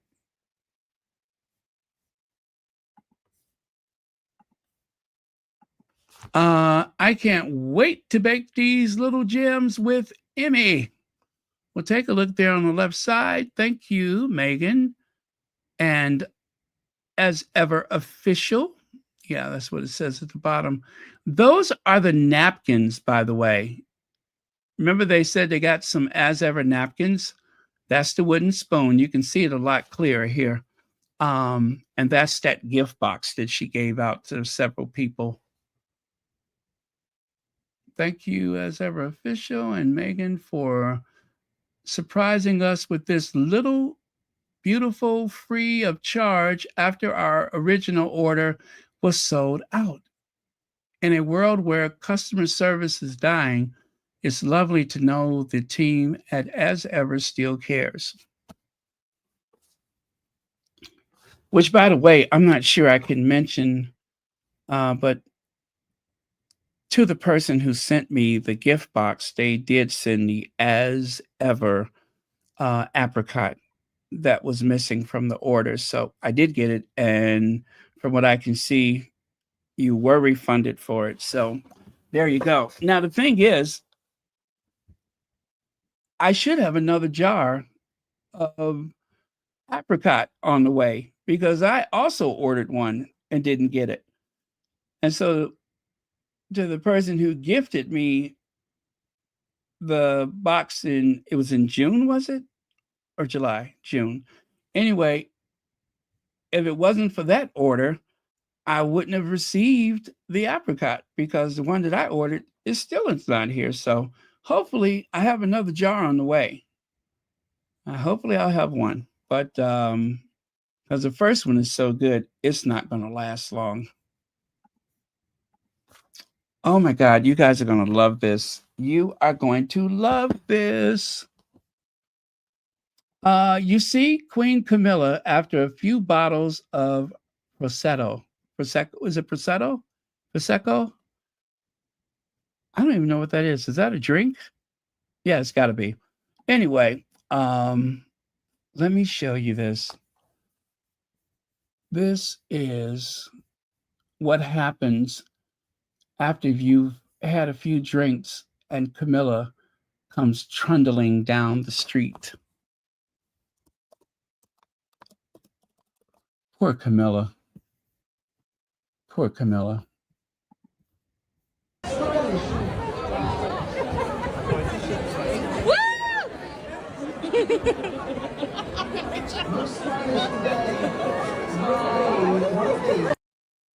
Do you hear her laughing? Do you hear them laughing? I kind of feel sorry for Camilla. Listen to it again.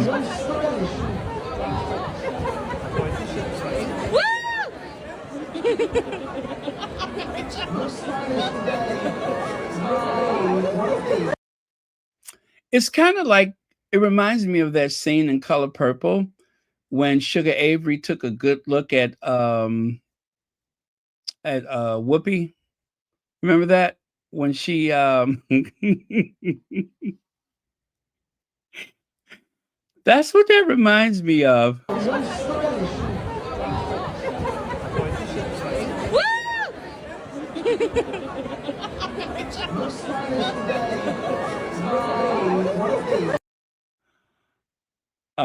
Poor Camilla.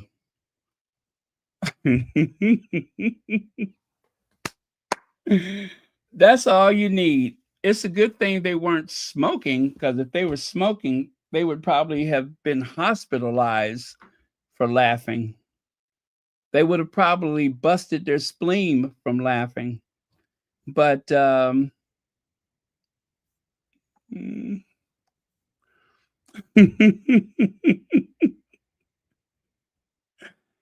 I think that's a different one. But let's take a look just to verify that. let me do this. I'll run this back here so we can get a good look. Oh, you know what? It does look like it. Let me grab it. Let me grab it. Let me see here.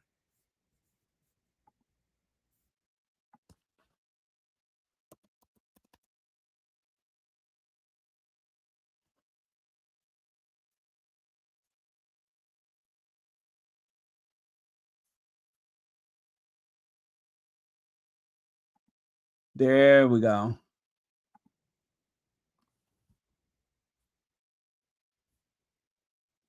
You know, I have to say it looks very, very identical. I can't be for certain. But yeah, with the big red flowers, it definitely is close. If it's not the same one, it's definitely close. You know, if that lady was laughing that hard when Camilla just walked past there, I wonder how hard she would have laughed if she would have seen Camilla stomping down them steps wearing those Minnie Mouse high heel slippers. She looked like she's got Minnie Mouse shoes on, don't she?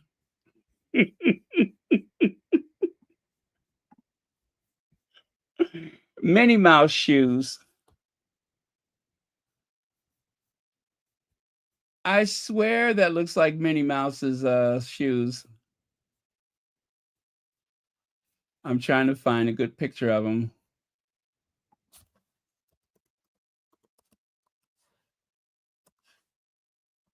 Ah. Oh man.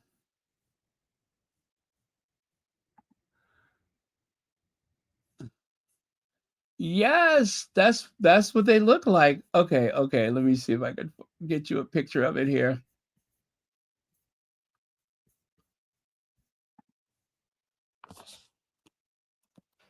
You know, it's almost as round as it is long, right?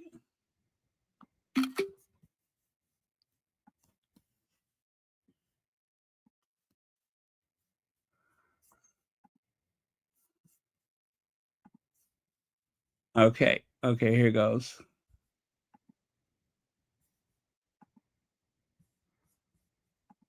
See what I mean? There it is right there. She's wearing the Minnie Mouse white shoes. Yep, the Minnie Mouse white shoes. That's what she's wearing. Those are actually kind of nice, though. They're kind of sporty. Except she has the, oh, not there, this one. Except she doesn't have the pearl on top. Yeah, it does look like the same dress. It does. It really does. It does look like the same dress. The hot mess dress. The hot mess dress. Lex says Philly set a land speed record, clomping and such. There you go. A land speed record for a mammal which with bleach blonde hair. Big sloppy mess. I tell you, what a difference. Queen Elizabeth resplendent in her garter robe or whatever robe that is. And then there's Camilla. It looks like the robe has spun around backwards and then came back again, right? All I needed her to do was to trip over it, though. I needed her to trip over that hem, and I would be in the hospital from laughing.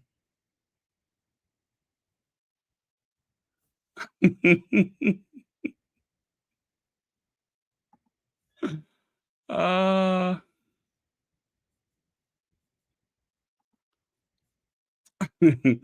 okay, one more time. One more time. Let's do it. Let's do it one more time.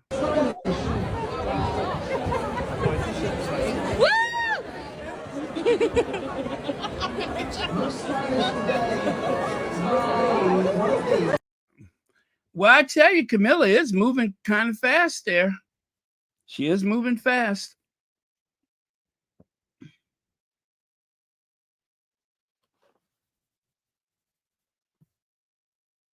All right.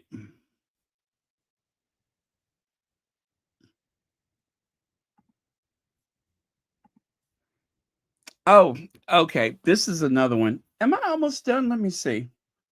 Oh, you guys, I'm almost done. I thought this was hilarious. You got to see this. Has nothing to do with the conversation today, but I just thought it was funny.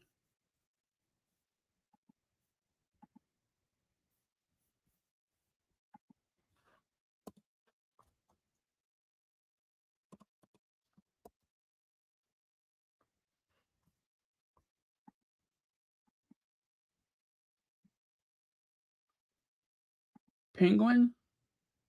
Oh, okay, okay. I spelled it wrong, didn't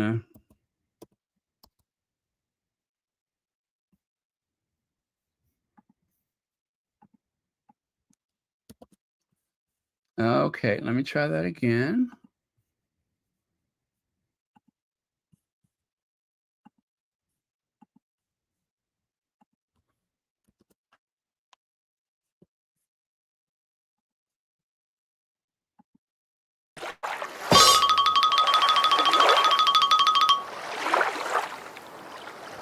Shit.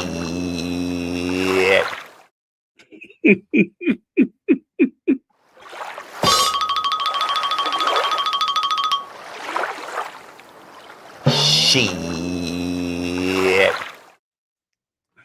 Could you imagine the terror that penguin, he comes hop on that ice, and waiting for him is a huge stomach that happened to have flippers and teeth. That huge stomach waiting to swallow him whole. Oh my God, that was so funny the first time I saw it. Shit. Okay, yeah, I added a little extra to it. I added some music to it and that little comment there. But isn't that adorable?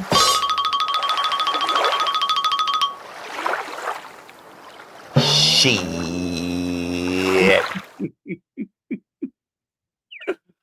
Oh, that was a very quick about face. Yeah, he realized that he had made a terrible mistake.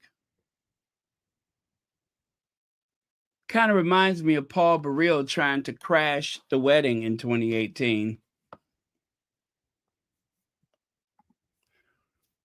Royal shock is Kate's trusted aide, Natasha, splits from husband. Yeah, it's interesting to me that Willie, Kate, and their inner circle crew are the ones being struck down by the diseases um, and divorces they wished on the Sussexes. Karma works in mysterious ways. That is interesting, isn't it? That which they were hoping for the Sussexes seems to happen in abundance with the rest of the crew, the Kensington crew, and so on. All of the tabloid media reporters, they have nothing good to ever say about the Sussexes. The daily, Will and Kate good, Harry and Meghan bad. They ought to pay more attention to their own households because it seems like things are not going so well for them. I don't know what's up with Natasha, but it seems as though not only did she feel a need to get away from Kate Middleton, now her husband, and that's Chris Jackson, right? The one who he's a photographer. He's the photographer, Chris Jackson, taken a lot of photos of the royals over the years and continues to take photos of the royals. I really don't know what all of this means, but I will say it is very interesting.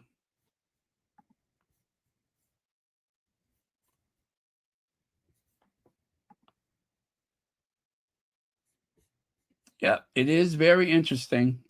And with that, you guys, I am done. Thank you so much for joining us. 2 hours, right on the head. Perfect.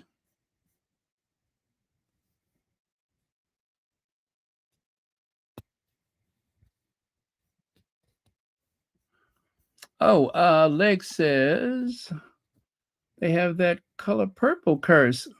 Seeley's fingers.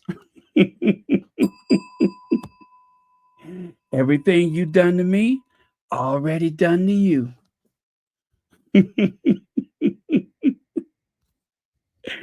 Exactly. Everything you done to me, already done to you.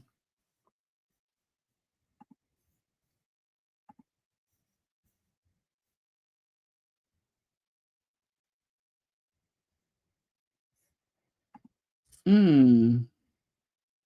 There's something awfully strange about the gushing comments on Meghan's new Netflix trailer. Is it? What is that, pray tell?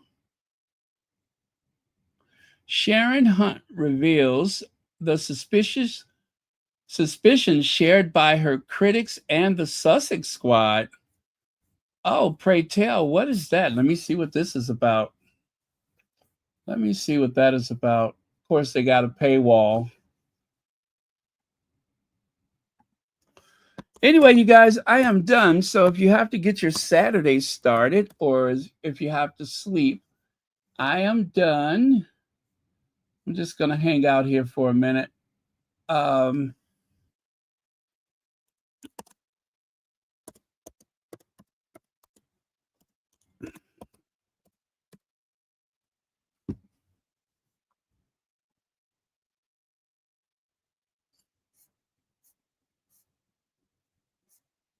Okay, season 2 of Megan's.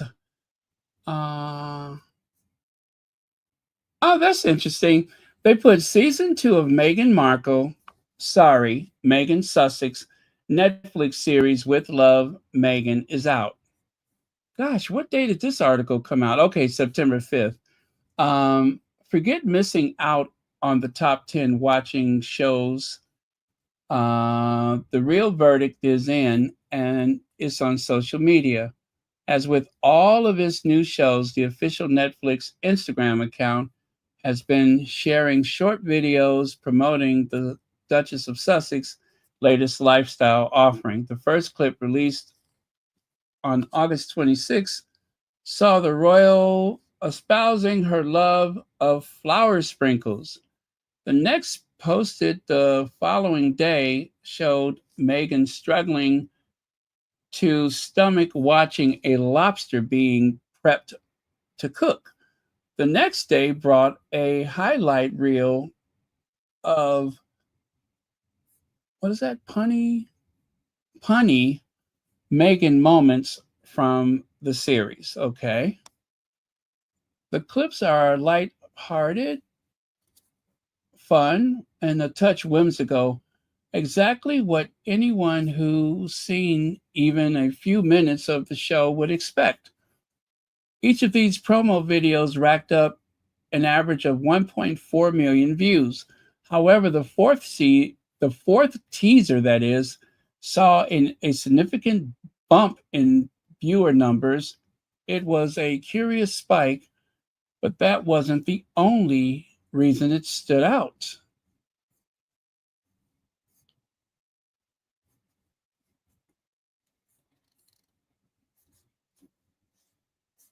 Uh-huh.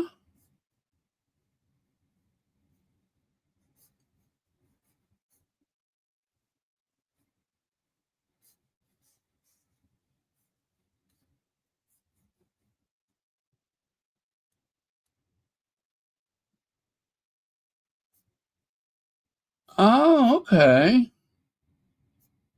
Uh-huh.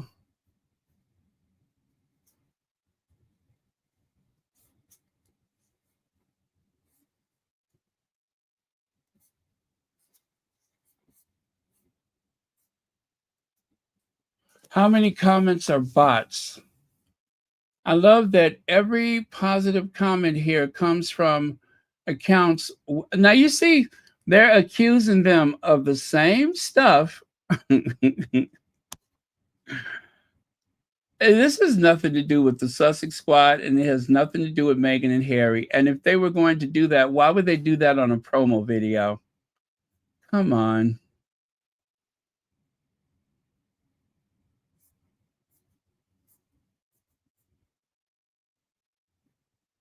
Yeah, they're saying that there's so many fake positive comments.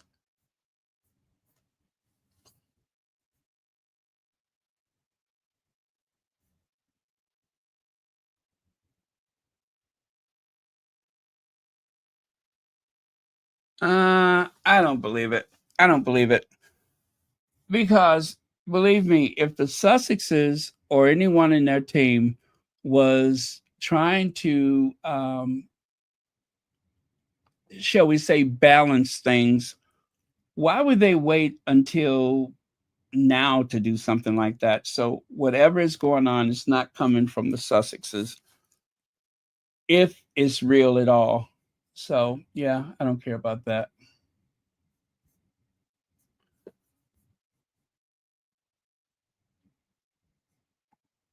Let's see. Kate fired her last assistant because she was working. Maybe with Wank was straining their marriage because he couldn't get as impactful pics of Wank.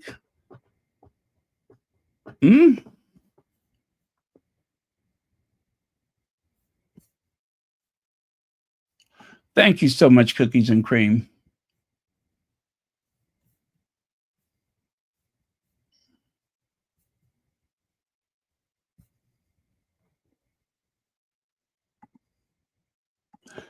Okay, folks, I think that should do it. Anyway, I got everything off of my chest that was bothering me. You can see that.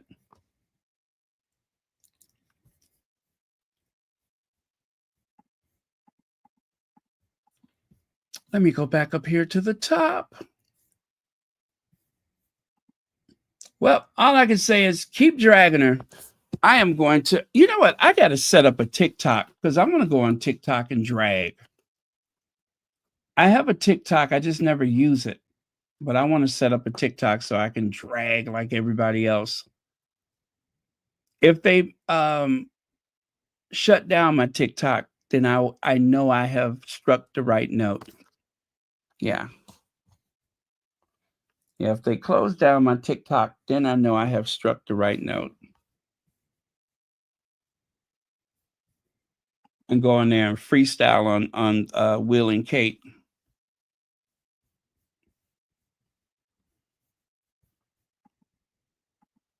Big sloppy mess.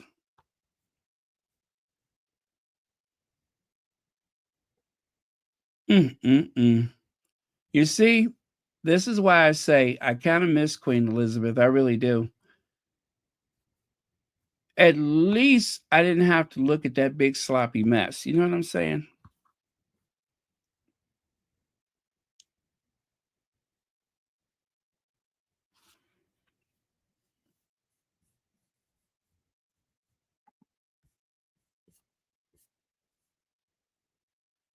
Oh, yes, Hazel Jones. I forgot about that. Thank you so much. I was in such a rush that I forgot to make a slide. But yes, the Duke of Kent's wife passed away. Let me find it here.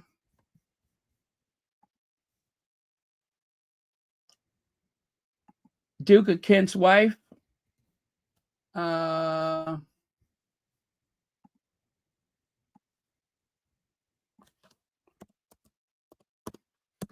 I guess I'll do that tomorrow. So, Catherine, Duchess of Kent. That's what we're supposed to call her, Catherine, Duchess of Kent. The oldest member of the royal family, married to Prince Edward, the Duke of Kent, a first cousin of the late Queen. Of course, she's a cousin. Dies at age 92.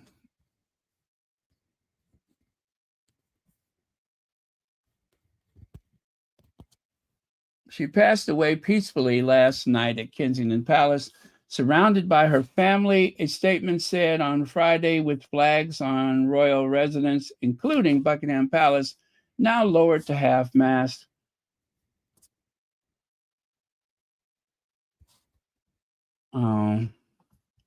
Yeah, she's going to be missed.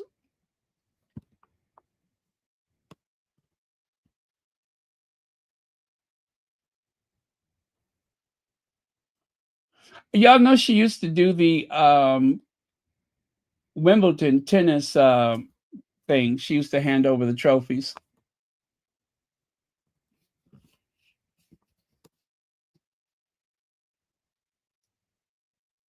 Which, by the way, they're saying that Harry may have to may have to go to the funeral. So we'll see. But Harry may have to go to the funeral. So that means that Harry may actually see those people anyway.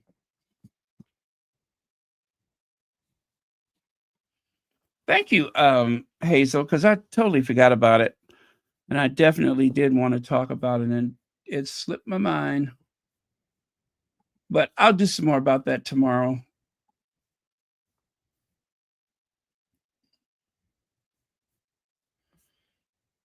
Anybody got anything else they want to share before I go?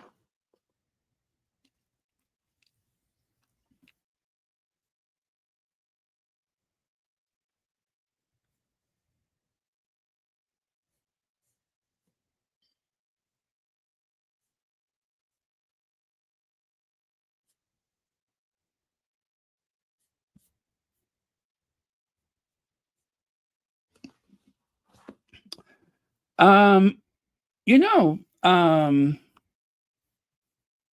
me see here.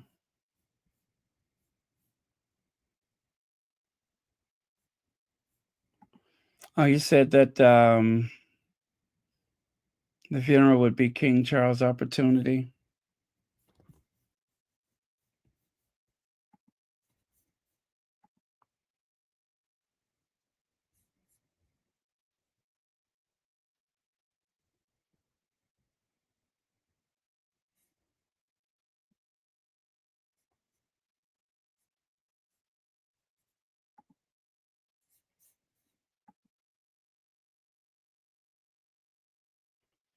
Oh, I miss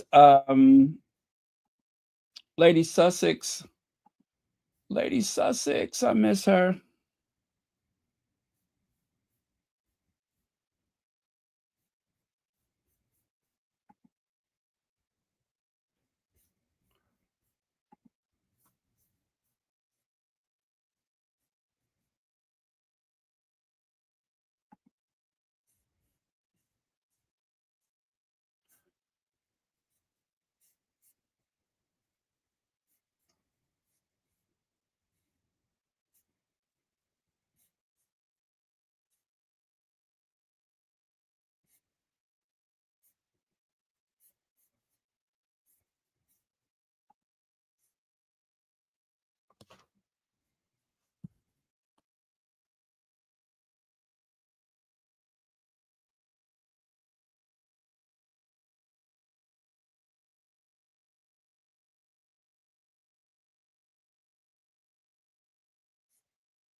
Oh, I'm sorry, you guys. I'm still here. I'm sitting up here reading something. I do apologize for that.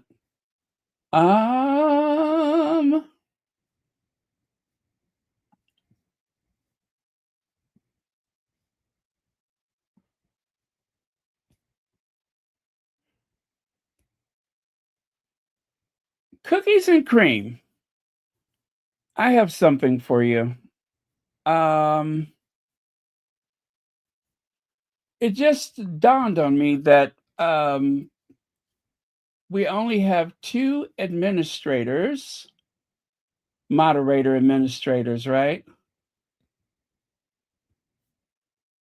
Someone who can speed up and slow down the chat. And I think we need a third. Let me see here.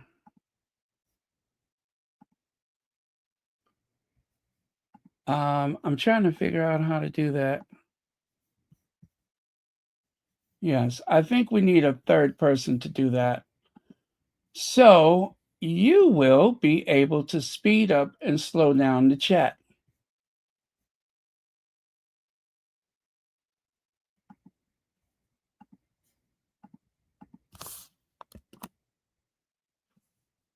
I hope so.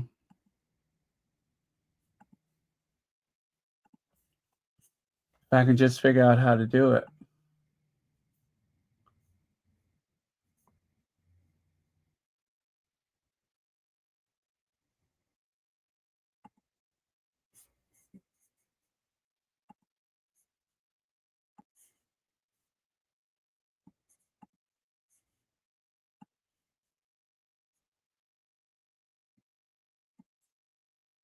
Okay.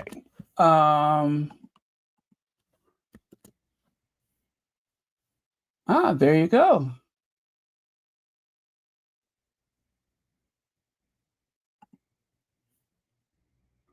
All right. So now you'll be able to speed up and slow down the chat.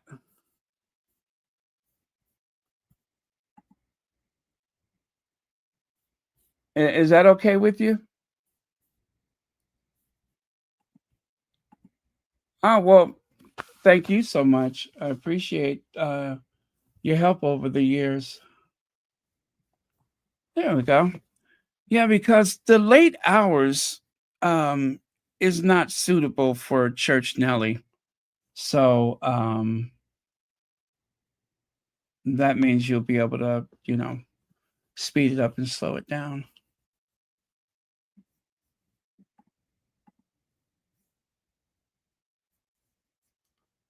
Okay, so now you are an administrator moderator.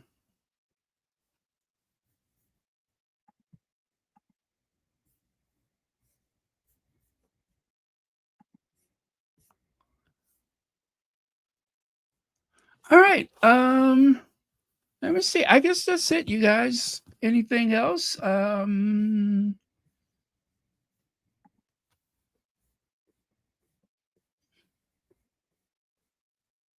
Lex, I think I need to bring you up one of these days. Maybe we'll do that tomorrow night.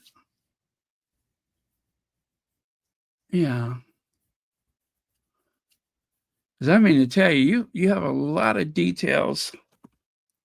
I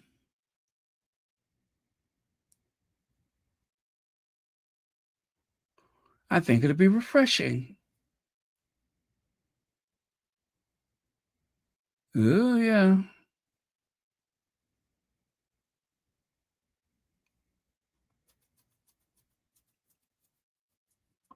I almost hate for Harry to go over there sometimes because they make such a big deal out of the will he or won't he, and will this and will that.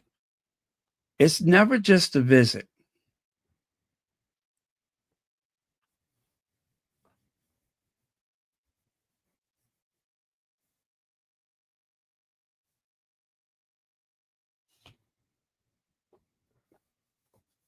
Yeah.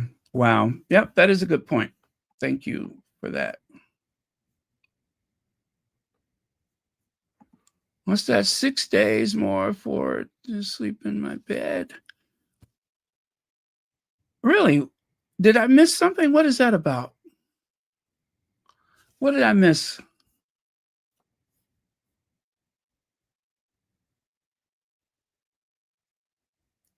I know it's been a long time. It really has been.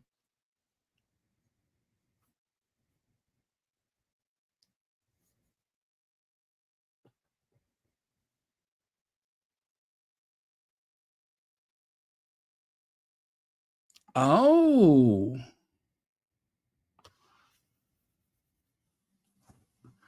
Oh, that is interesting. I didn't know that.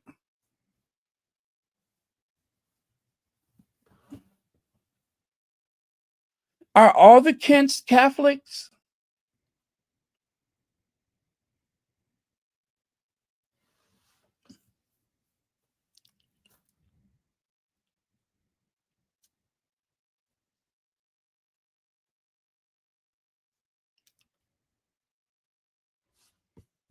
Oh, what's that? I have mine. Wine. I may.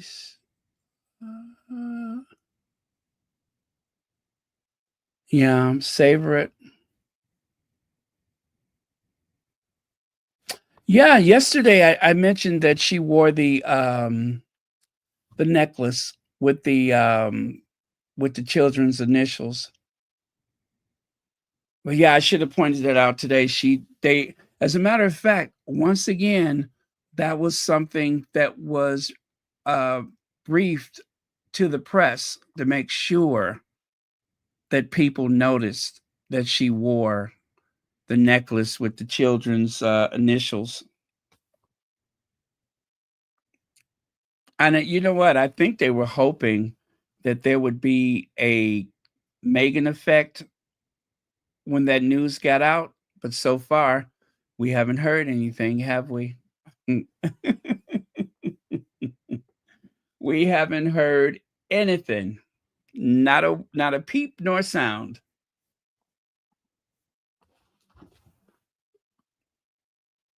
You guys, I want to go and have a spoon of the apricot spread. Just stick a spoon in it and have at it. Or put it over some vanilla ice cream. Ooh. It is so rich and tangy. So good.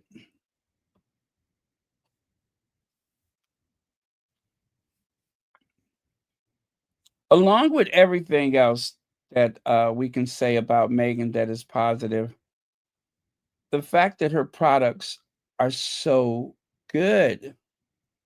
Her products are great.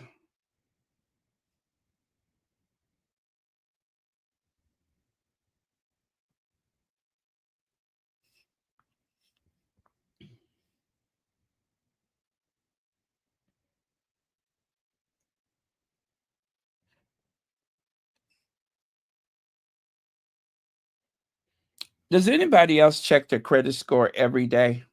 I do. Every day I'm checking my credit score.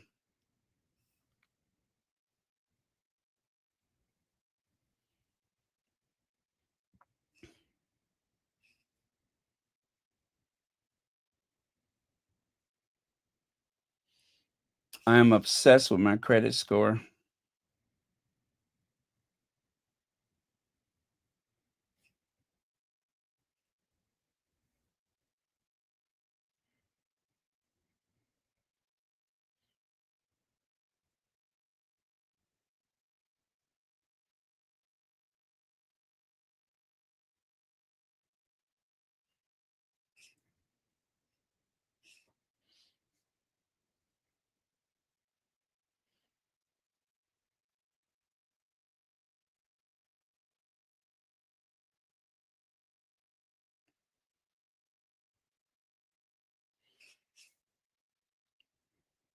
I'm always disappointed when they take a point or two away.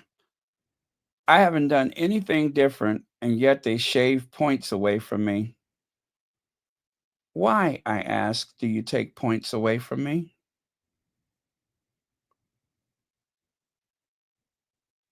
Whether I do something or nothing, they just take a few points away.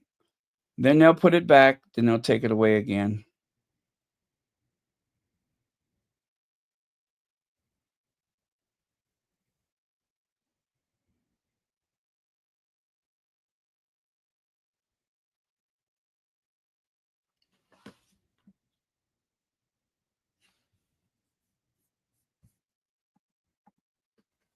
I saw an Instagram reel where they put apricot spread on flatbread and topped it with prosciutto, brie, and balsamic vinaigrette. Ooh, that sounds good. Now, prosciutto, is that like a salami? No, that's a ham. That's a ham, right?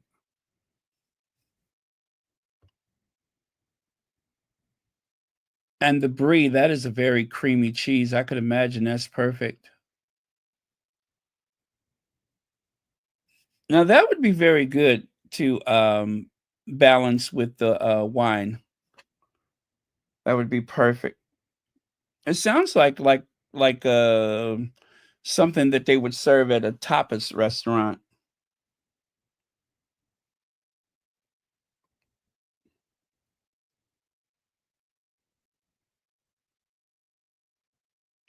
You guys, one of my best friends in the whole world is out of town and rented a vehicle, right? I think it's a Ford Bronco, and it's a soft top convertible and a stick shift.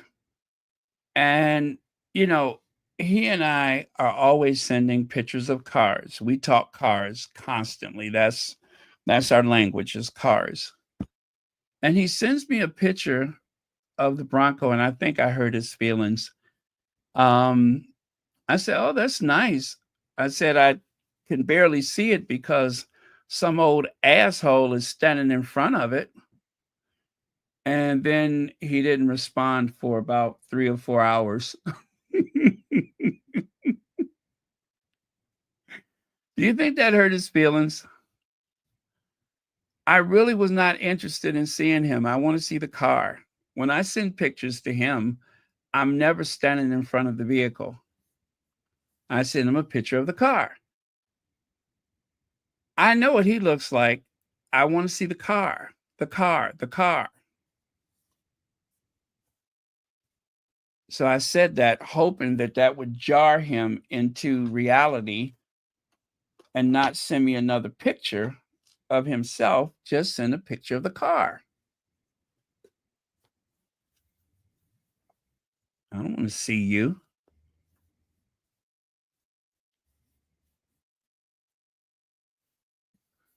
Oh, I'm sorry, my sharp. What is that? Do you want to know about the new law in Texas? Sure.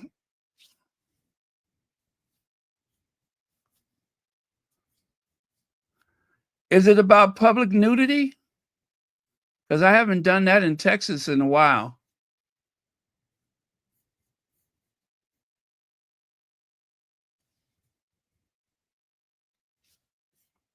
Let me see.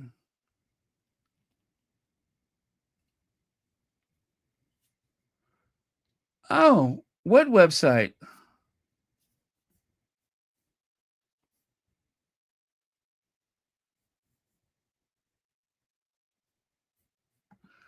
Prosecco is a ham.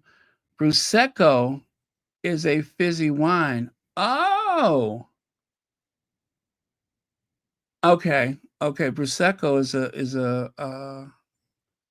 is a fizzy wine, and prosecco is ham. Okay, all right. So I did get that right. Thank you.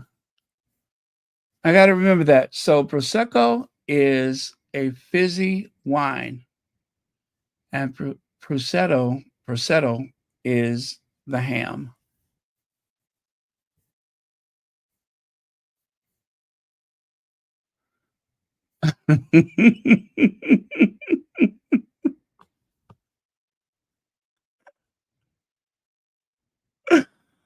uh oh, okay. Okay. Well, thank you. I'll have to remember to pack lightly next time I go to Texas. Thank you for that. Phew, I'm relieved. I thought it had something to do with public nudity.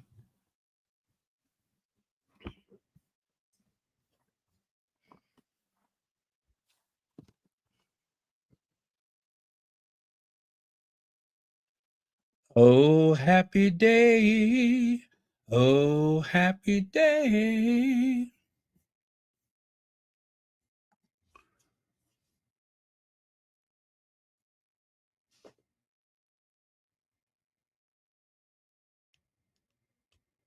Yeah. I just heard someone say that he needs to shave, that he should get rid of that beard because it makes him look older.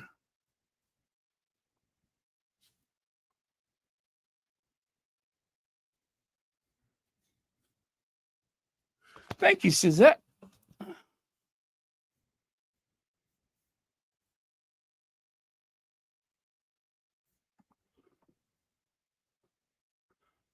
So order my cookie mix and flour sprinkles.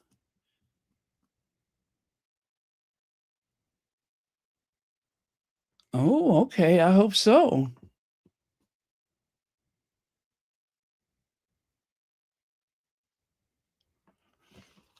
Well, I just made up a gift box for a friend of the family, and I included the orange marmalade, flour sprinkle, a bottle of wine, and a few other things. So they're going to be pretty surprised when they get that.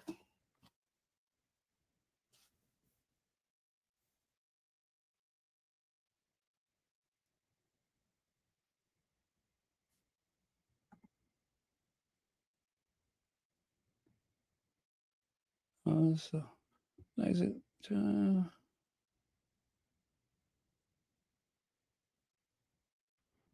Oh, well, anyway, that's not for me, is it? I'm sorry.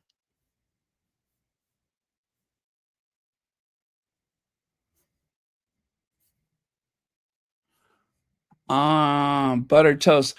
Okay, Zakoy Farms.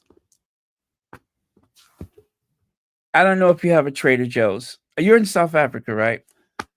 You guys, they have these hot cakes at Trader Joe's. It's in the freezer, but it's made with pancake batter. And you could top those with any type of jam or spread or Nutella. They are so good. They're like some kind of hot cakes, but they're thicker than a regular pancake. They're more like if you've ever had one of those McGriddles from McDonald's. It's like that, except it's not as sweet as a McGriddle, but it does have some sweetness to it, but very little. And I'm thinking right now, I wonder if I put some of that apricot on that.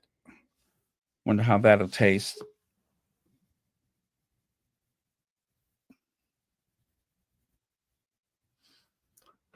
Damn good, I would imagine.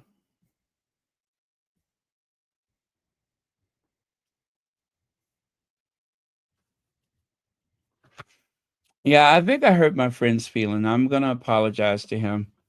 Um, I just wanted to see the car. I didn't want to see him, but I maybe that was a bit much.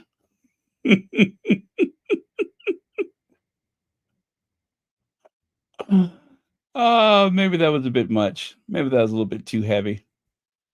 Cookies and cream. Did you try to slow down the thing? Does it work, or will you have to like probably wait till next time? I was just curious.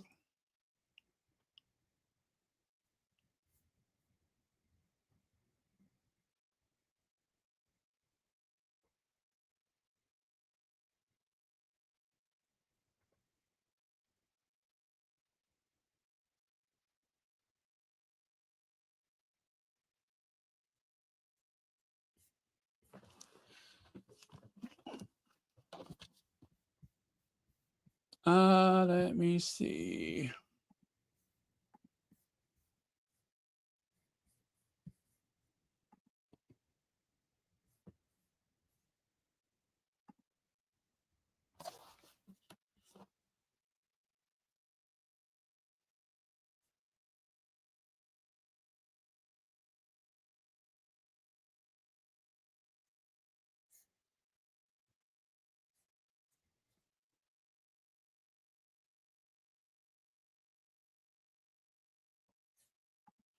Wait, again? Let me see.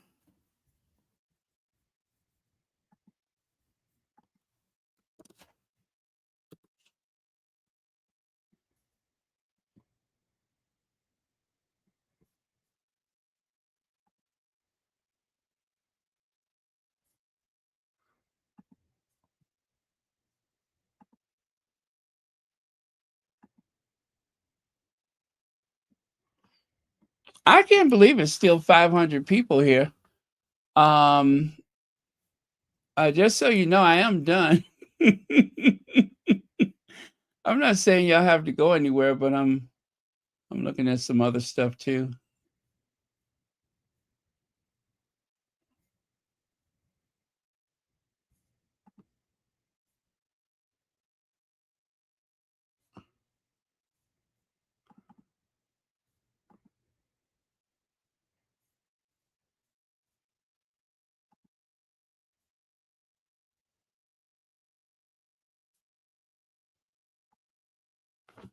Okay, my orange marmalade has been delivered. Okay.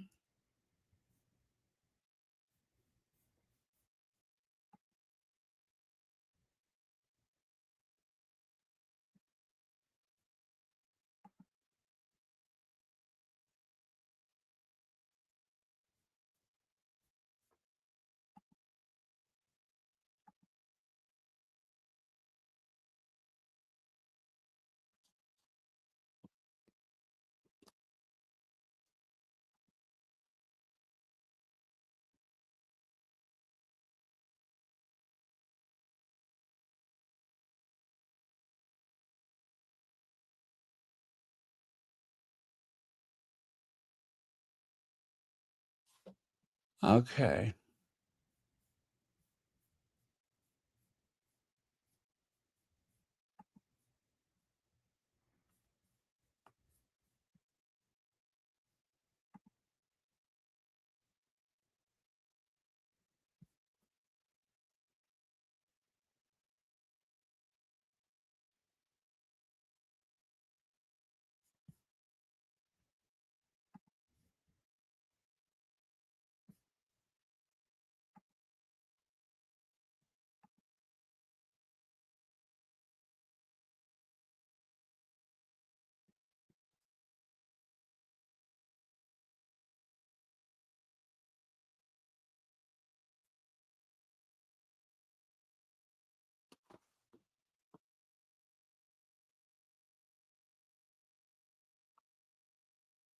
Okay. But yes, I did get the apricot. I did. And that's exactly what I've been I'm reading a email. Oh, maybe I should just reply with the email. I'm talking to the email. I should type something, shouldn't I?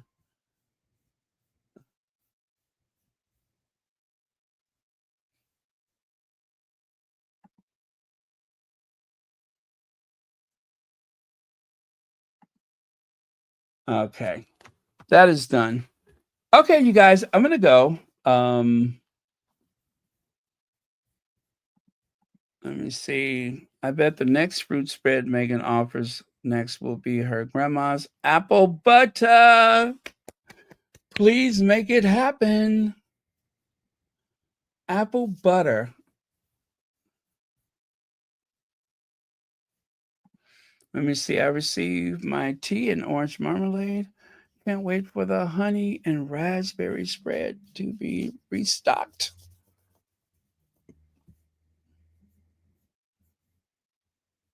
Plum spread. Okay. I've never had it before, but I will try it. Of course, if Megan offers it, I'm going to get it.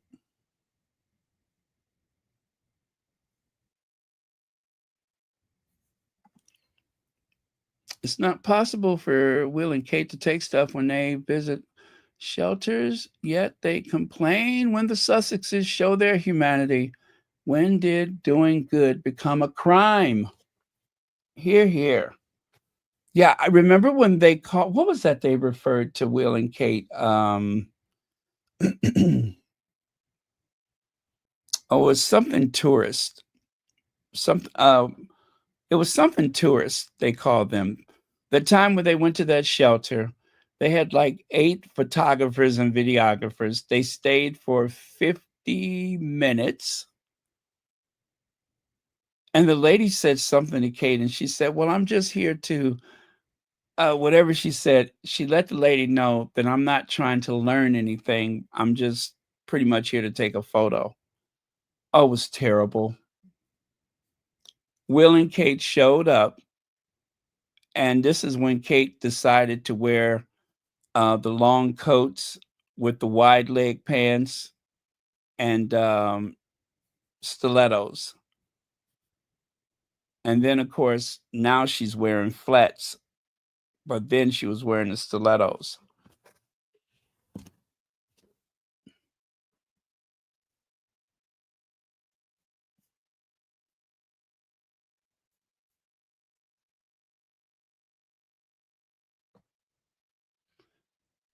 Oh my goodness. I have been okay. I'm gonna go. I didn't realize another 41 minutes had passed. Cheers, everyone. Thank you all so much.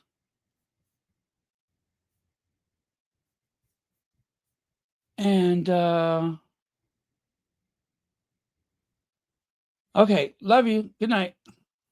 Oh, good morning.